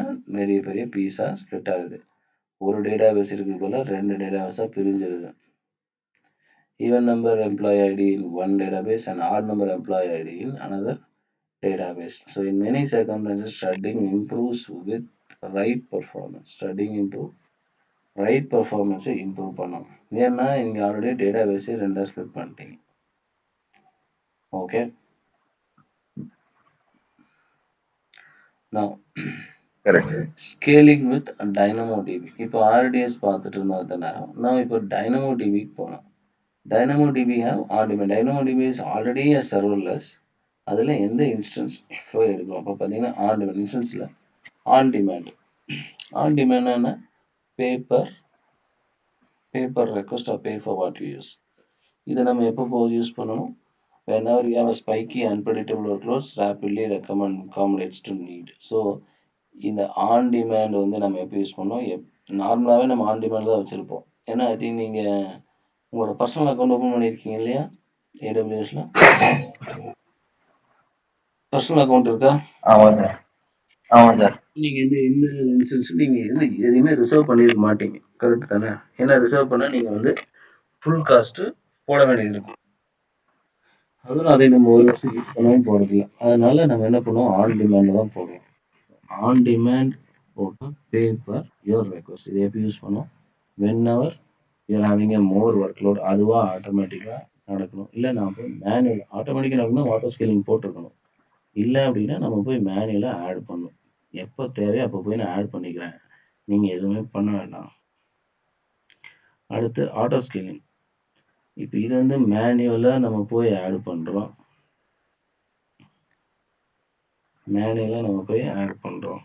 அதே auto scaling mode போட்டால் என்ன ஆகும்? அதுவா டிஃபால்ட்டா எல்லா டேபிளுமே default all new tables it will take it.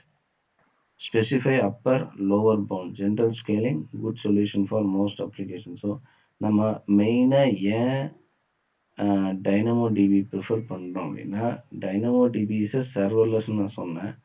சர்வர்லெஸ்னா என்ன? அதுவாக ஆட் ஆகி ரிமூவ் ஆகிக்கும்னு சொன்னேன். So it is by default it is auto scaling is there, and default all the new tables will be created. For example, உங்களோட I think நீங்க இந்த word டாக்குமெண்ட்ல table போட்டிருக்கீங்களா? Word டாக்குமெண்ட்ல டேபிள்ஸ் இன்சர்ட் டேபிள் பண்ணிருக்கீங்களா? Insert table use பண்ணிருக்கீங்களா word டாக்குமெண்ட்ல?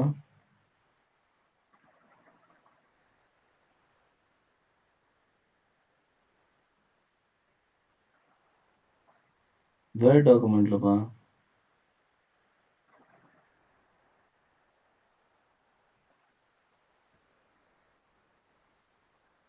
Ayman, are you there? Ayman, Balakrishna.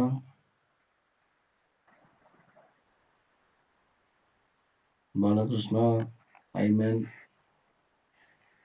Have you inserted? Yes, sir.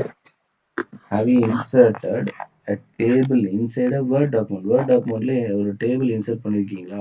Option வச்சு மேல ஒரு ஆப்ஷன் இருக்கும்ல, டேபிள் இன்சர்ட்.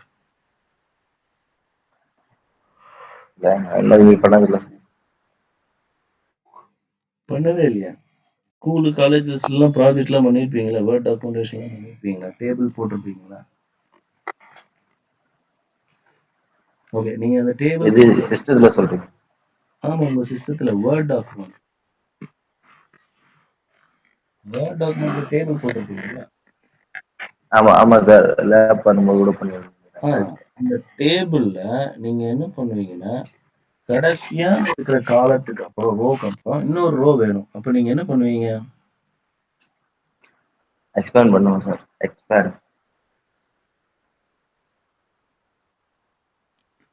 எக்ஸ்பேண்ட் ஏதாவது ஆப்ஷன் இருக்கா என்ன? இல்ல அந்த மாதிரி சொல்ல வரல சார். இந்த இது மறந்துச்சு சார். ஐ மீன் இந்த எதுவும் மறந்துருச்சா? இல்ல சார். அடுத்த ரோ வர்றதுக்கு உண்டான கோட் இருக்கு. அதை தான் கேட்குறேன். அடுத்த ரோக்கு வர்றதுக்கு என்ன பண்ணுவீங்க? சரி நில்லுங்க ஒரு நிமிஷம், நான் காமிக்கிறேன்.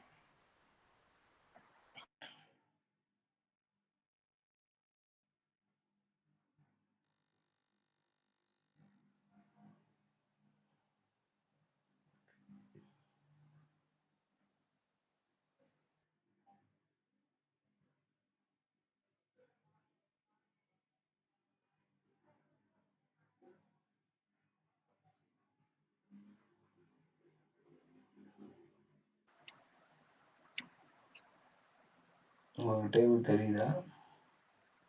தெரியுது.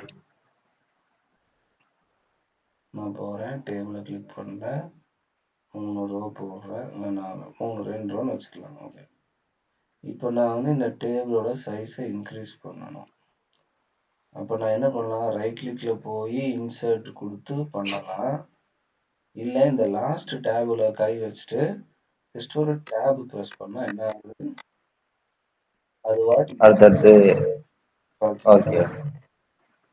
கரெக்ட் தானே? ஸோ இப்போ இது என்ன ஆமாங்க அர்த்தம்? சார். ஃப்ளெக்சிபிள். இது ஆட்டோமேட்டிக் ஸ்கேலிங். எப்போ தேவைப்படுதோ அப்போ நான் டேபு, அதாவது ஒர்க்லோட் அட்ஜஸ்ட்மெண்ட் டேப்னா அது ஆட்டோமேட்டிக்காக அந்த ரோவை ஆட் பண்ணிடும். ஓகே, இது ஆட்டோமேட்டிக் ஸ்கேலிங். ஏன்னா நான் இன்சர்ட் பண்ணும்போது எவ்வளோ டேபிள் போட்டேன்? 2 3 தான் சார் போட்டீங்க. 3 தான் போட்டேன். போடும்போது நான் 3 தான் போட்டேன். ஆனால் அதுக்கப்புறம் அது வாட்டிக்கு நான் எப்போ தேவையோ அப்போல்லாம் நான் என்னோட டேபிள் சைஸை இன்க்ரீஸ் பண்ணிக்கலாம். இப்போ இது வந்து ஆட்டோமேட்டிக்காக நடக்கும், அவ்வளோதான். ஆட்டோமேட்டிக்காக அது டேபிளோட சைஸை இன்க்ரீஸ் பண்ணிடும். அதுதான் அங்கே Dynamo DB table increase or டிக்ரீஸ்ன்னு போட்டிருக்காங்க இல்லையா?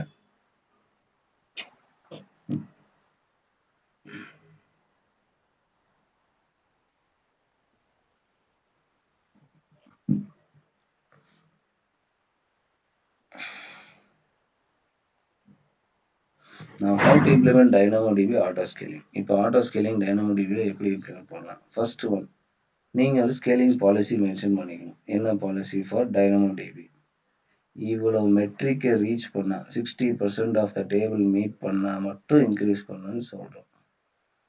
So first one, create policy DynamoDB consumed capacity metric are published to the CloudWatch. So CloudWatch monitor பண்ணிகிட்டே இருக்கும். 60% யூஸ் ஆயிடுச்சு அப்படின்னா உடனே இது ஆட்டோ ஸ்கேலிங்க்கு ஒரு மெசேஜ் ப்ளஸ் உங்களுக்கு ஒரு மெயிலும் அனுப்பிச்சிடும். இந்த மாதிரி நான் இன்க்ரீஸ் பண்ண போகிறேன் கெப்பாசிட்டின்னு. So auto scaling, CloudWatch alarm invokes application auto scaling. Then CloudWatchக்கு சொன்னப்பறம் சரி CloudWatchலேருந்து ஆட்டோ ஸ்கேலிங் வந்தப்பறம் ஆட்டோ ஸ்கேலிங் என்ன பண்ணும்? It will auto scale the issues based on updating the request of update table request. So auto scaling இஷ்யூஸை solve பண்ணி டேபிளை அப்டேட் பண்ணிடும். பட் இது எப்போ நடக்கும்? எப்போ இந்த ஸ்டெப்புக்கு வரும்? இந்த ஆட்டோ ஸ்கேலிங் மோடுக்கு எப்போ வரும்? எப்போ இந்த ஆட்டோ ஸ்கேலிங் மோடுக்கு வரும்? when it reaches 60% தான், அதுக்கப்புறம் தான் வருமே தவிர அதுக்கு முன்னாடி வராது.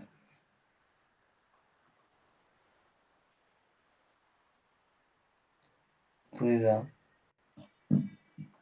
எப்போ 60% ரீச் ஆகுதோ அப்போ தான் இந்த ஆட்டோ ஸ்கேலிங் வரும். பட் யார் இதை மானிட்டர் பண்ணிட்டு இருக்கா? ஆஸ் யூஷுவல் யுவர் மானிட்டரிங் டிவைஸான CloudWatch will keep on monitoring all these things. Okay.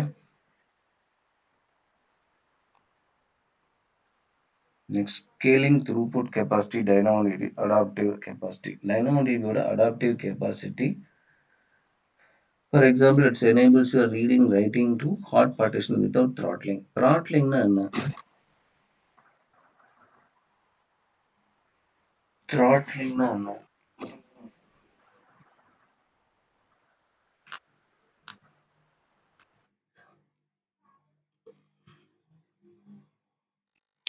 Okay, நீங்கள் வந்து உங்களால் வந்து 10 பூரி சாப்பிட முடியும் அப்படின்னா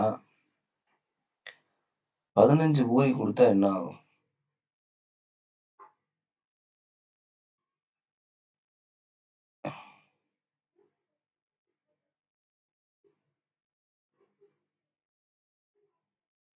உங்களால் 10 பூரி தான் சாப்பிட முடியும். உங்கள் வயிற்றுல அவ்வளோதான் இடம் இருக்குது. பட் இருந்தாலும் அவங்க வந்து உங்கள் வாயில் 15 பூரியை திணிக்கிறாங்க. என்ன ஆகும்? சாப்பிட முடியாது. அப்படி இல்லைன்னா சாப்பிட்டது வந்து சாப்பிட முடியாது. சாப்பிட முடியாது. தொண்டையில் ஸ்ட்ரக் ஆகும். கரெக்டாக? அந்த ஸ்ட்ரக் ஆகிறத த்ராட்லிங். இந்த ஸ்ட்ரக் ஆகிற இந்த இடம் தான் வந்து த்ராட்லிங். உங்களோட கெப்பாசிட்டி 100 தான். ஆனால் நீ 150 திணிக்க பார்க்குற. இந்த த்ராட்லிங் கெப்பாசிட்டி. இந்த த்ராட்லிங் கெப்பாசிட்டியும் மேனேஜ் பண்ணணும். இந்த த்ராட்லிங் கெப்பாசிட்டியும் மேனேஜ் பண்ணணும். எது? DynamoDB. So dynamo DP adaptive capacity. That's what adaptive capacity. Example, read and writes to hard partition without throttling. Without throttling, no. Now it will automatically increase throughput capacity for partitions that receive more traffic. இப்போ எந்த பார்ட்டிஷனுக்கு more traffic தேவையோ அதுக்கேற்ற மாதிரி இது increase ஆகும் or decrease ஆகும். And it is enabled automatically for every DynamoDB table. ஒவ்வொரு டேபிளுக்கும் it will keep on enabling this adaptive capacity.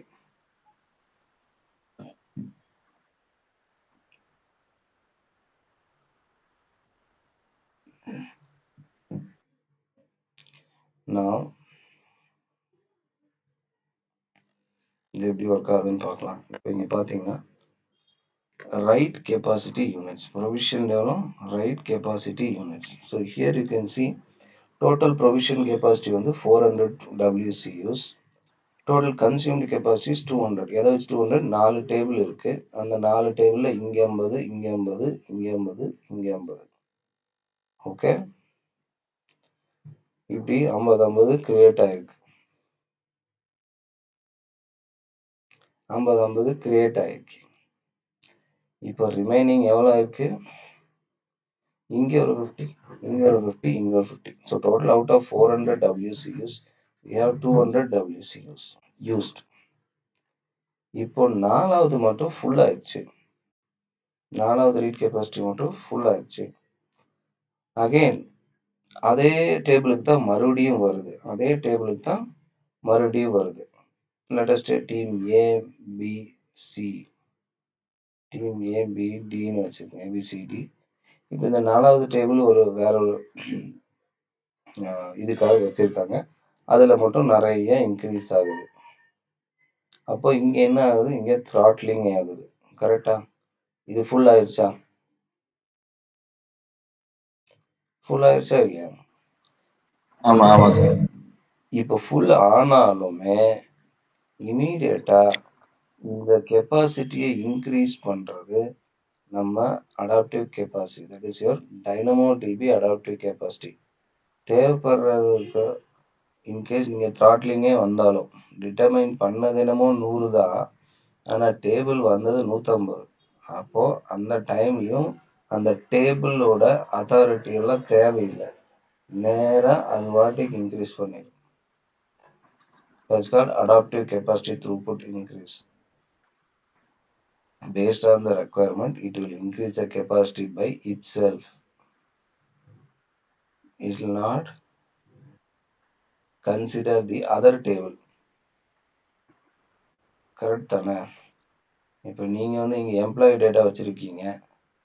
இங்கே சரி, இதை எம்ப்ளாயி டேட்டான்னு வச்சுக்கலாம், இதை வெண்டர் டேட்டான்னு வச்சுக்கலாம், இதை வந்துட்டு கஸ்டமர் டேட்டான்னு வச்சுக்கலாம், இதை வந்துட்டு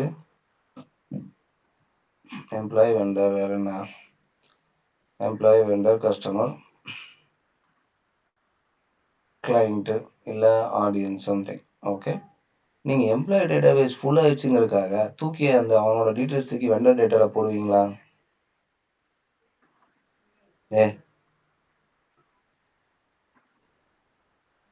எம்ப்ளாயி டேட்டா ஃபுல் ஆயிடுச்சுங்கிறதுக்காக நம்ம வெண்டர் டேட்டாவை தூக்கி போடுவோமா?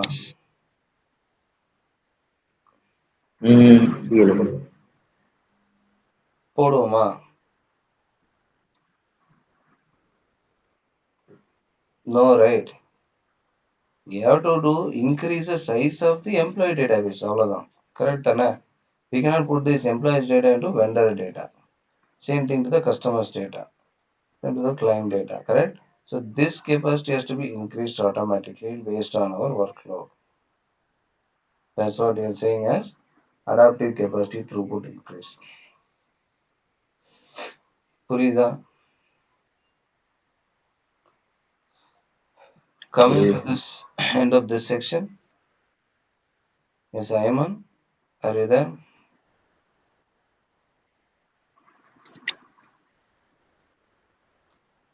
Ayman, are you there?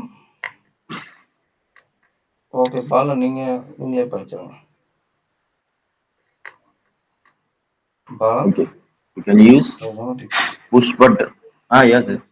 Okay. Oh. You can use push button scaling to vertically scale compute capacity for your RDS DB instance. You can use read replica or shards to horizontally screen share. Screen share ஆகலையா? You can use read replicas or okay. You can use read replicas or shards to horizontally scale your RDS DB instance. With Amazon Aurora, you can choose the DB instance class, size, and the number of Aurora replicas up to 50. Aurora serverless scales resources automatically based on the minimum and maximum capacity specifications. Amazon DynamoDB on-demand offers a pay-request pricing model.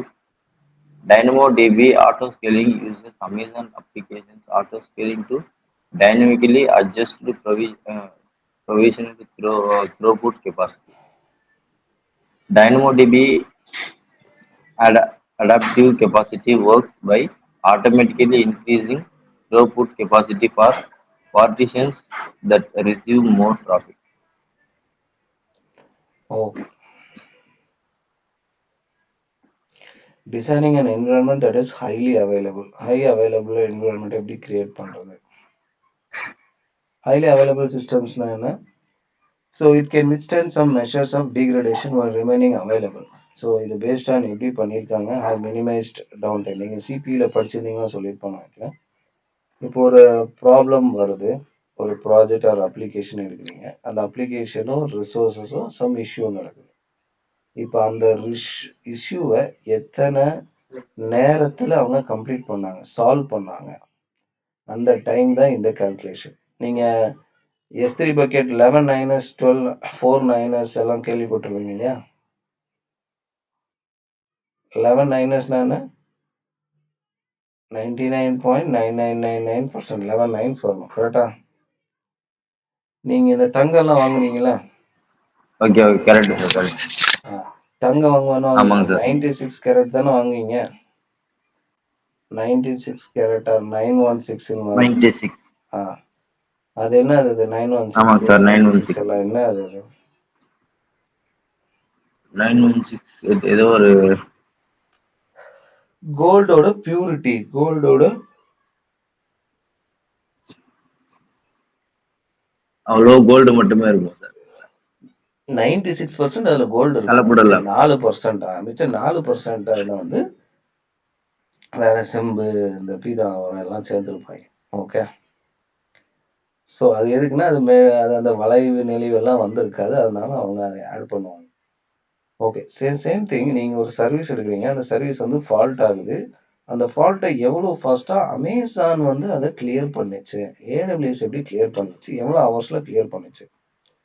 இப்போ அதை base பண்ணி தான் நம்ம ஒவ்வொரு ரிசோர்ஸஸ்க்கும், இப்போ S3 பக்கெட்டை வந்து நம்ம 11 9sன்னு சொல்கிறோம்.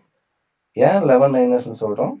ஏன்னா அதில் எந்த ஒரு ப்ராப்ளமும் வந்ததே கிடையாது. ஆனால் ஒரே ஒரு ப்ராப்ளம் வந்திருக்கு, அதே அவங்க 2 செகண்ட் 3 செகண்ட்ல ஃபினிஷ் பண்ணிட்டாங்க. அதனால அது 99.999%. இப்போ மற்றதெல்லாம் பார்த்தீங்கன்னா, ஃபார் எக்ஸாம்பிள் இது 2.4 hours ஒரு RDS பிரச்சனை, அதை வந்து 36 நாளில் தான் சால்வ் பண்ண முடிஞ்சுது. பர் இயருக்கு 36 நாள்னா பர் டேக்கு எவ்வளோ? 2.4 hours. அப்போ இதை நான் வந்து 99.99ன்னு சொல்ல முடியாது, 90%ன்னு சொல்கிறாங்க. சரி, அதே அனதர் ப்ராப்ளம். நீங்கள் இதை சிபியில் பார்த்தீங்கன்னா தெரிஞ்சிருக்கும். மேபி நான் சிபியோட ஸ்லைடு ஓப்பன் பண்ணி காமிக்கிறேன். Last slide 9th module. நான் ஆல்ரெடி உங்களுக்கு மெயில் பண்ணியிருக்கேன் இல்லையா 9th CPU மாடியூல்ஸ் எல்லாம்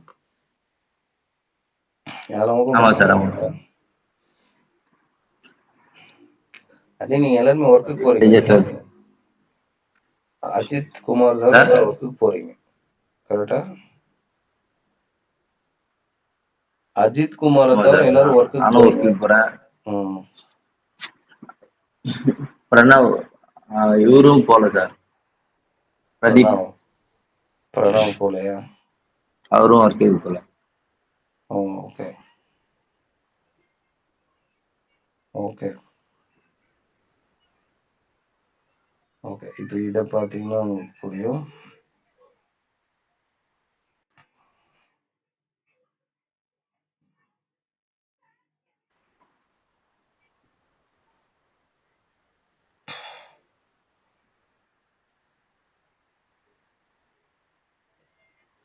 இது தெரியுதா?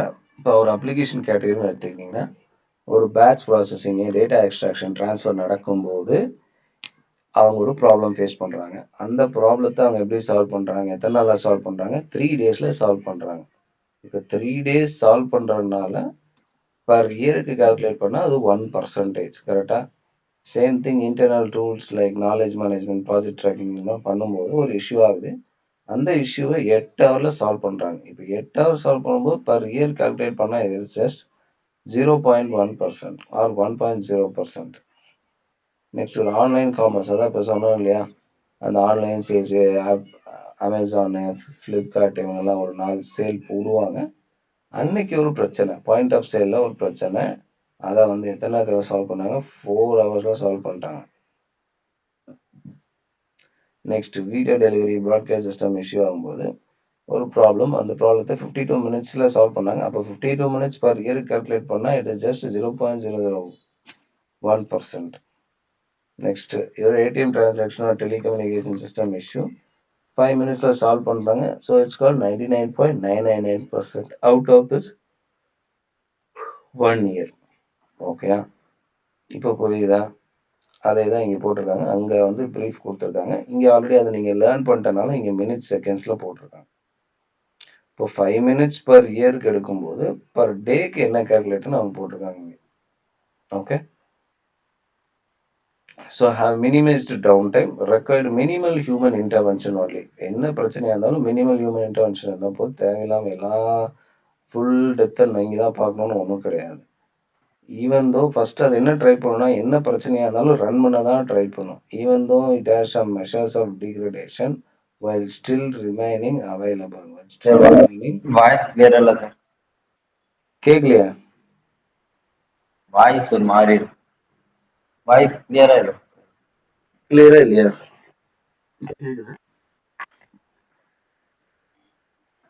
இப்போ கிளியரா? ஸோ இப்போ ஒரு மினிமைஸ் என்ன பிரச்சனையா இருந்தாலும் அது மேக்ஸிமம் உங்களை ஃபெயில் ஆக விடாது. என்டையர் இது ஃபெயில் ஆக விடாது. ஓகே, அதுதான் required minimal human intervention. Next one, recover from failure or roll back to the secondary source in an acceptable amount of degradation performance. நம்ம ஆல்ரெடி ஃபர்ஸ்ட் ஆர்கிடெக்சர்ல பார்த்தோம் இல்லையா, ஃபர்ஸ்ட் பிரைமரி, அதுக்கப்புறம் செகண்டரி. பிரைமரி ஒர்க் ஆகலைன்னா செகண்டரிக்கு போயிடும். Always it have plan A and plan B. But முடிஞ்ச அளவுக்கு பிளான் ஏலேயே சால்வ் பண்ண பார்ப்பாங்க.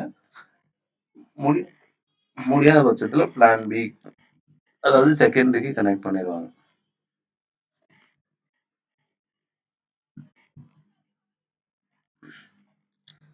Next, elastic load balancing.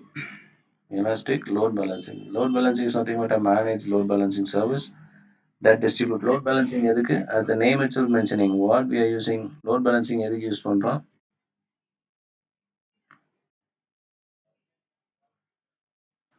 Load balancer sir எதுக்கு யூஸ் பண்றோம்? டு பேலன்ஸ் த ஒன்னு டிராப் ஆச்சுன்னா ஒன்னு ஃபெயிலியர் ஆகும்போது ஆட்டோமேட்டிக்கா ரன் ஆகுது. அது auto scaling. Elastic load balancer அது நேமே சொல்லுது இல்லையா, என்ன பண்ண போகுது? நம்மகிட்ட 2 இன்ஸ்டன்ஸ் இருக்கு, 3 இன்ஸ்டன்ஸ் இருக்கு. இது டிராஃபிக்கை ஆமா கரெக்டா சார், ஆமா. ஈக்குவலா ஸ்ப்ளிட் பண்ணி அனுப்பும். Balance the work load. What? Balance the work load. Auto scaling கொடுத்து ஆட்டோ ஸ்கேலிங் ஃபர்ஸ்ட் போய் லோட் பேலன்ஸ்ல ரெஜிஸ்டர் பண்ணணும். அப்புறம் தான் லோட் பேலன்ஸ் வந்து இங்க ஒர்க்கே தரும். So load balance is like your manager. இப்போ நீங்க வந்து ஹெச்ஆர் வந்து யோர் ஆட்டோ ஸ்கேலிங்னு வச்சுக்கோங்க. ஹெச்ஆர் ஒருத்தனை ட்ரெயின் பண்ணி எங்க அனுப்புவான்? அந்த பர்டிகுலர் டிபார்ட்மெண்ட்டோட மேனேஜர்ட்ட அனுப்புவானா? கரெக்ட் தானே? அப்ப அந்த டிபார்ட்மெண்ட்காரன் இவனுக்கு ஒரு வேலை கொடுக்கணும். புதுசா வந்தவனுக்கு வேலை கொடுக்கணும். என்ன பேஸ் பண்ணி அவன் வேலை கொடுப்பான்? அவனுக்கு என்ன தெரிஞ்சிருக்கோ அதை பேஸ் பண்ணி தான் வேலை கொடுப்பான். கரெக்ட் தானே? அதே மாதிரி இப்போ அவன் வந்து ஃப்ரெஷரா வந்திருக்கான். அவனுக்கு இமீடியட்டா எடுத்தவொடனே எல்லா பெரிய பெரிய ப்ராஜெக்டா தூக்கி கொடுக்க முடியுமா? கொடுத்தா அது நல்லா இருக்குமா? கொடுத்தா அவன் முதல்ல பண்ணுவானா? இருக்க மாட்டாங்க. பண்ணவும் மாட்டாங்க. கரெக்ட் தானே? ஸோ லோட் பேலன்சர்கிட்ட நம்ம ஆல்ரெடி தெரியும். நீங்க டார்கெட் குரூப்ஸ் படிச்சிருப்பீங்க. Load balancer will have EC2 instance, containers, IP address and lambda function. அந்த 4ம் லோட் பேலன்ஸ்ல இருக்கும். கரெக்டா? IP address, EC2 instance, lambda, containers. So இந்த ஒர்க் லோட்ல யாருக்கு எந்த ஒர்க் லோட் கொடுக்கலாம் லோட் பேலன்சர் தான் டிசைட் பண்ணும். அதான் balancing the work load. Now it can be external facing or internal facing. It can be external facing or internal facing.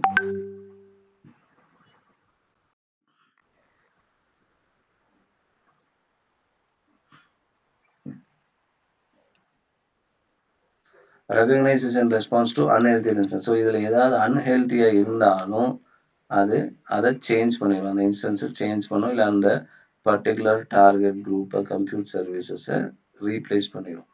That's what the main job of your manager. That means your elastic load balancing.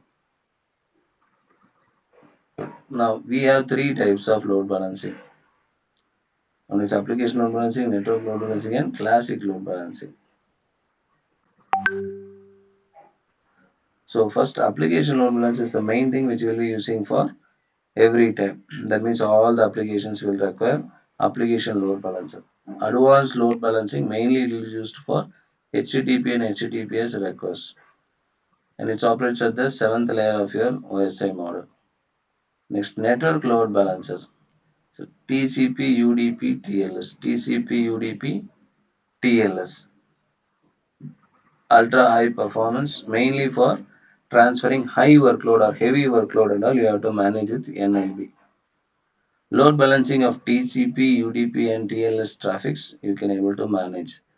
So HTTP, HTTPS na application load balancers, and containers and microservices also will be managed by application.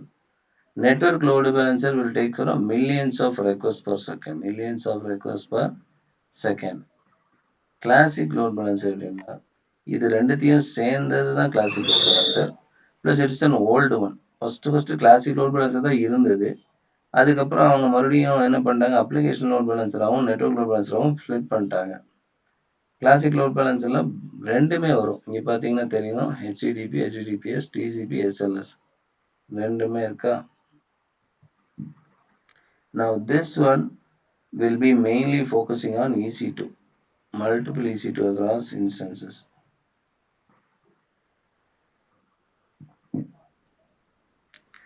It operates at both the level, request level and connection level also. So ஏதாவது சிம்பிளாக handle பண்ணணும்னா நம்ம classic எடுத்துக்கலாம். Heavy work லோட்னா network load balance எடுக்கணும். Normal application எல்லாமேனா first basic எல்லாரும் அப்ளிகேஷன்ல தான் ஸ்டார்ட் பண்ணுவாங்க. So application load balancer. உங்களுக்கு இது புரிஞ்சதா? ஆல்ரெடி உங்களுக்கு ஞாபகம் வந்திருக்கா? இல்லை சிபியூலேருந்து எக்ஸ்பிளைன் பண்ணுமா? ரெண்டு சிஸ்டத்துல அந்த ஸ்லைடையும் காமிக்கணுமா? சிபி ஸ்லைடை இன்னி கொஞ்சம் பாயிண்ட்ஸ் அதில் இருக்கும். பாயிண்ட்ஸ்லாம் ஒன்றும் பெருசாக இல்லை, நான் சொன்னது தான். அங்கே ஆல்ரெடி வந்துட்டு இந்த கம்பேரிசன் தான் இருக்கும்.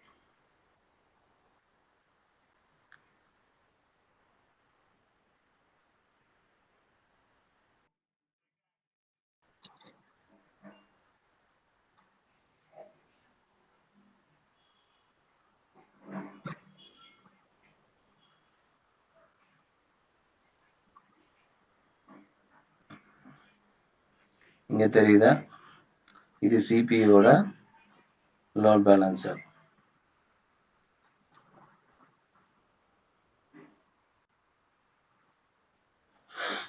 இது CPU பேஜ்ல இருக்கு. CPU மாடியூல்ல பாத்தீங்கன்னா it will takes care of microservices and containers. தெரியுதா? microservices and containers. Plus it will handle millions of requests per second and sudden traffic எல்லாமே இங்க இதுதான் பார்த்துக்கும். இது HTTP and HTTPS traffic. இது வந்து ரெண்டுமே சேர்ந்தது. But will mainly focus on EC2 instance. And what are the 4 target groups? இங்க இருக்கிற target groups. One is EC2 instance, containers, IP address and lambda function. இந்த 4 தான். நான் சொன்ன அதே தான். 4 பேர் 4 வேலை பார்ப்பாங்க. பட் யாருக்கு எந்த கொஷின் போகணுமோ அந்த யூசர்ஸ் வராங்க எந்த கொஷின் யாருக்கு போகணுமோ அதை ஸ்ப்ளிட் பண்ணிட்டு கரெக்டாக லோட் பேலன்ஸ் பண்ணும். இன்கேஸ் இவங்களுக்கு வந்துட்டு இப்போ ஃபார் எக்ஸாம்பிள் இவன் 50% இருக்கா, இவன் 60% இருக்கா, இவன் 20% இருக்கா, இவன் 30% இருக்கா, அடுத்த கொஷின் யாருக்கு போகும்? 50%, 60%, 20% and 30%. நெக்ஸ்ட் கொஷின் எங்கே அனுப்பும் லோட் பேலன்சர்?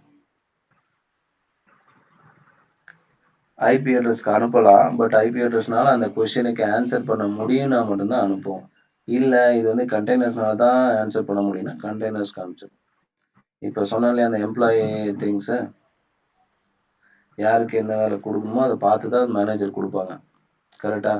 ஒருத்தர் வந்து பைத்தான் தெரிஞ்சிருக்கு, ஒருத்தருக்கு வந்து ஜாவா தெரிஞ்சிருக்கு, ஒருத்தருக்கு வந்து .NET தெரிஞ்சிருக்கு, ஒருத்தருக்கு PHP தெரிஞ்சிருக்கு. கரெக்டா? இப்போ PHP வந்து ப்ராஜெக்ட் வந்து யாருக்கிட்ட கொடுப்பாங்க? EC2 instance. கரெக்டா? இன்கேஸ் PHP வந்து ரொம்ப இன்ஸ்டன்ஸ் வந்து ரொம்ப ஃபுல்லா இருக்கு, இங்கெல்லாம் யாருக்கோ இந்த PHP-யும் தெரியும் அப்படின்னா என்ன பண்ணுவாங்க? அவருக்கு அந்த ஜாபை கொடுப்பாங்க. கரெக்டா இல்லையா? கரெக்டா?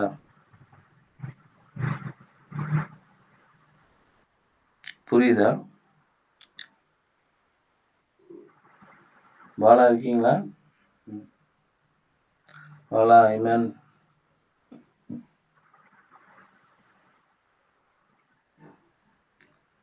okay, same thing for this 3 types of load balancer: application, network and classic.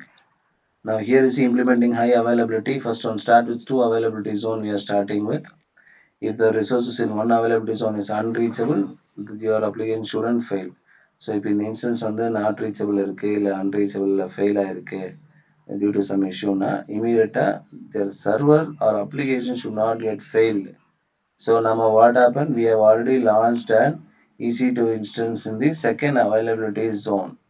Okay, that second availability zone will get activated slowly. Okay.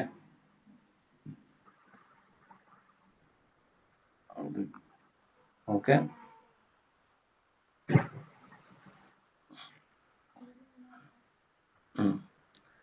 Okay. So ஒரு அவைலபிலிட்டி ஜோன் ஒரு EC2 instance ஃபெயில் ஆனால் இமீடியட்டாக அடுத்த EC2 instance ஒர்க் ஆகும். நம்ம அதுதான் load balancer கொடுத்துருக்கோம் in multiple availability zones. It is implementing high availability. Next here you can see inbound traffic. Inbound traffic அப்படின்னா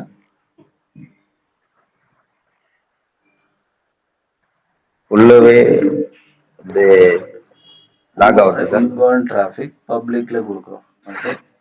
Internal facing or external facing. External facing இங்க பார்த்தீங்கன்னா இங்க external facing, that is public நம்ம reach பண்ண try பண்றாங்க. ஒரு instance work ஆகலைன்னா இன்னொரு இன்ஸ்டன்ஸ் ஒர்க் ஆகும். ஃபர்ஸ்ட் பப்ளிக் இன்டர்நெட் கேட்வே மூலமா லோட் பேலன்சருக்கு வருவாங்க. லோட் பேலன்சர் தான் எந்த சிஸ்டம் ஃப்ரீயா இருக்கு அந்த சிஸ்டத்துக்கு அனுப்பிடுவாங்க.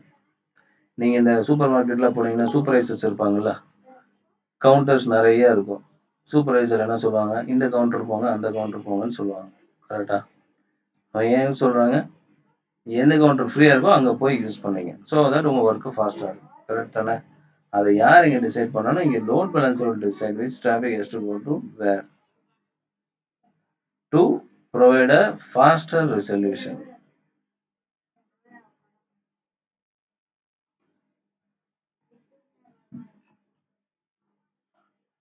Next, inbound private traffic. You can able to see inbound private traffic in the public. மறுபடியும் இந்த அவுட்புட் இன்டர்னலாக உன்னோட டேட்டாபேஸ் எங்கே வச்சிருப்போம், உங்க பிரைவேட்ல வச்சிருப்போம். அப்போ எல்லா பப்ளிக்கும் வந்து வெப்சைட்டை பார்க்கலாம். வெப்சைட்டுக்கு உண்டான அந்த கண்டென்ட் எங்க இருக்கும், பேக் எண்ட்ல டேட்டாபேஸ்ல இருக்கும். டேட்டாபேஸ் எங்க இருக்கும், பிரைவேட்ல இருக்கும். அப்போ இங்க மறுபடியும் இந்த இன்ஸ்டன்ஸ் சர்வர் மறுபடியும் இந்த லோட் பேலன்சர் வரணும். இந்த load balancer is connected in both the availability zones. Okay.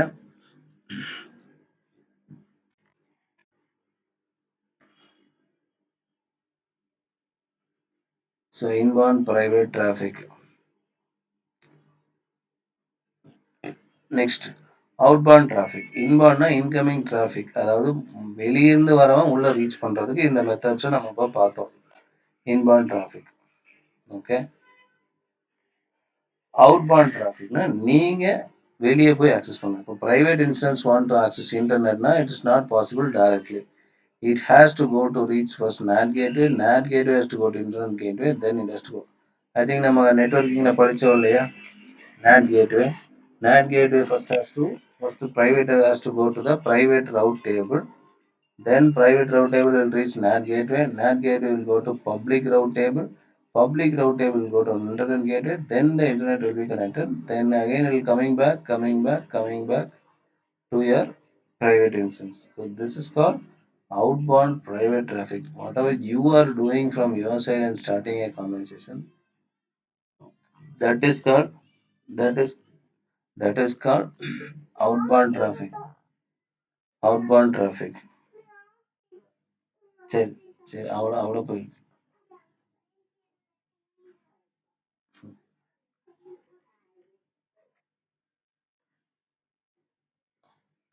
Okay. Demonstrating architecture, we already know that first internet gateway, then load balancer, then it will be connected to auto scaling. Okay, இதுதான் the structure. First route 53 நம்ம first பேஜ்ல architecture பார்த்தோம் இல்லையா, அந்த architecture தான். சிம்பிளா சொல்லணும்னா first availability zone load balancer வரும். Load balancer will decide which instance is free and where I can able to send the traffic. This is what load. Okay. Route 53.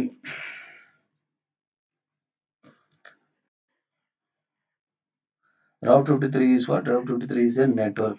We already learned this in the network.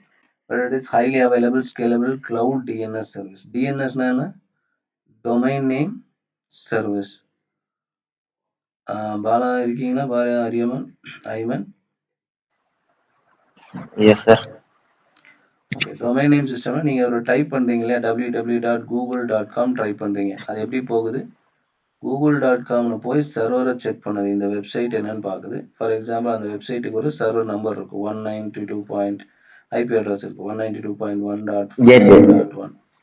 Gateway, IP gateway இருக்கும் இல்லையா. So அந்த gateway சர்வரில் check பண்ணிட்டு திரும்பி வந்து தான் இது வந்து உங்களுக்கு அந்த வெப் பேஜை கொடுக்கும். So translate the domain name into IP address. Mainly இந்த cloudல இந்த domain name conversion யார் பண்றா? Your Route 53. It will connect the user's request to infrastructures that run inside and outside of your AWS. And it can be configured to route to high healthy endpoints or to monitor the health of your application and its endpoints. So இப்போ load balancer சொன்னோம் இல்லையா, அந்த load balancer என்ன பண்ணுச்சு, எந்த instance ஹெல்த்தியா இருக்கோ அதுக்கு தான் அந்த இதை சென்ட் பண்ணும். கரெக்ட் தானே? டிராஃபிக்கை சென்ட் பண்ணும். இது அன்ஹெல்திங்கிறது யார் செக் பண்ணும்? லோட் பேலன்சர் ஆல்ரெடி செக் பண்ணிடும். With help of listener it will check it. Check பண்ணதுக்கப்புறம் தான் அதை அலோவ் பண்ணும். இப்போ லோட் பேலன்சர் என்ன செக் பண்ணும்னா only EC two instance plus அந்த டார்கெட் குரூப்ஸ், அதாவது ஐபி அட்ரஸ், எலாஸ்டிக் கண்டெய்னர், இதெல்லாம் லோட் பேலன்ஸுக்கு அண்டரில் கனெக்ட் ஆகிருக்கோ அதோட ஹெல்த் செக்கப்பை மட்டும்தான் பார்க்கும். பட் ரவுட் 53 என்ன பண்ணும் அப்படின்னா உங்களோட என்டையர் ஆர்கிடெக்சரையே செக் பண்ணி எந்தெந்த எண்ட் பாயிண்ட்ஸ்லாம் இஷ்யூ இருக்கு அதை சார்ட் அவுட் பண்ண ட்ரை பண்ணும். இன்கேஸ் ஏதாவது ஒரு எண்ட் பாயிண்ட் நல்லா இல்லை, கரெக்டாக இல்லை அப்படின்னா அதை அது எடுத்துக்காது, அதை அது அலோவ் பண்ணாது, உங்களோட அலோவ் பண்ணாது. Next, it will offers registration for domain names and has multiple routing options. அதாவது சம் வெப்சைட்ஸ் நீங்க பார்த்தீங்கன்னா, இனிஷியலாவே அந்த சைட்டுக்கு போம்போது டைரக்ட்டா எரர் காமிக்கும். ஓகே. இன்னொரு வெப்சைட் என்ன பார்த்தீங்கன்னா, வெப்சைட்டுக்கு உள்ள போகும். ஆனா உள்ள எதுவும் நீங்க கிளிக் பண்ண முடியாது. கரெக்ட்டா? இப்ப ரவுட் 53 என்ன பாயிண்ட்ல இருக்குன்னா, ரவுட் 53ங்கிறது ஃபுல்லா உங்களோட என்டையர் ஆர்க்கிடெக்சரையே ஃபுல்லா செக் பண்ணிட்டு, எல்லாம் ஒர்க் ஆகுது கரெக்ட்டா அப்படின்னா தான் இது உள்ளயே விடும். இந்த யூசர உள்ள விடும். இல்ல இங்க ஒரு பாயிண்ட் தப்பா இருக்கு. இல்ல வந்து ஹெல்த்தி வந்து நாட் இன் அ ஹெல்த்தி கண்டிஷன்னா, ஃபர்ஸ்ட் அந்த ப்ராப்ளத்த சால்வ் பண்ணிட்டு, அதுக்கப்புறம் தான் இது யூசர அலோவ் பண்ணும். லோட் பேலன்ஸருக்கும் இதுக்கும் 2ம் ஒரே ஒரு காமன் விஷயம் இருக்கு. ஒரு டிஃபரன்ஸ் இருக்கு. என்னன்னா, லோடு பேலன்ஸரும் இன்ஸ்டன்ஸோட ஹெல்த்த செக் பண்ணும். ரவுட் 23யும் இன்ஸ்டன்ஸோட ஹெல்த்த செக் பண்ணும். பட் ரவுட் 23 என்டையர் ஆர்க்கிடெக்சரோட ஹெல்த்த ஃபுல்லா செக் பண்ணும். ஆனா, எலாஸ்டிக் லோட் பேலன்சர் ஒன்லி அந்த டார்கெட் குரூப்ஸ்ல இருக்கிற அந்த கம்ப்யூட் ரிசோர்ஸஸோட ஹெல்த்த மட்டும் தான் செக் பண்ணும். உங்களுக்கு புரியுதா? இது டெஃபினட்டா உங்களுக்கு தெரிஞ்சிருக்கணும். ஓகே. இது ஞாபகம் வச்சுக்கோங்க. லோட் பேலன்சருக்கும் ரவுட் 23க்கும் ஒரு டிஃபரன்ஸ். ரவுட் 23 எல்லா என்டையர் ஸ்ட்ரக்சரையும் ஹெல்த் செக்அப் பண்ணும். லோட் பேலன்சர் அது கூட அதுக்கு கீழே இருக்கிறத மட்டும் செக் பண்ணும்.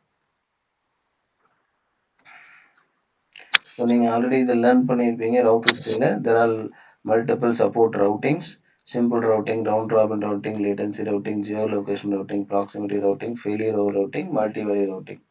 ஸோ ஃபெயிலியர் ஓவர் ரவுட்டிங் தான் மேக்ஸிமம் நம்ம யூஸ் பண்ணுவோம். அதாவது plan A, plan B, primary, secondary.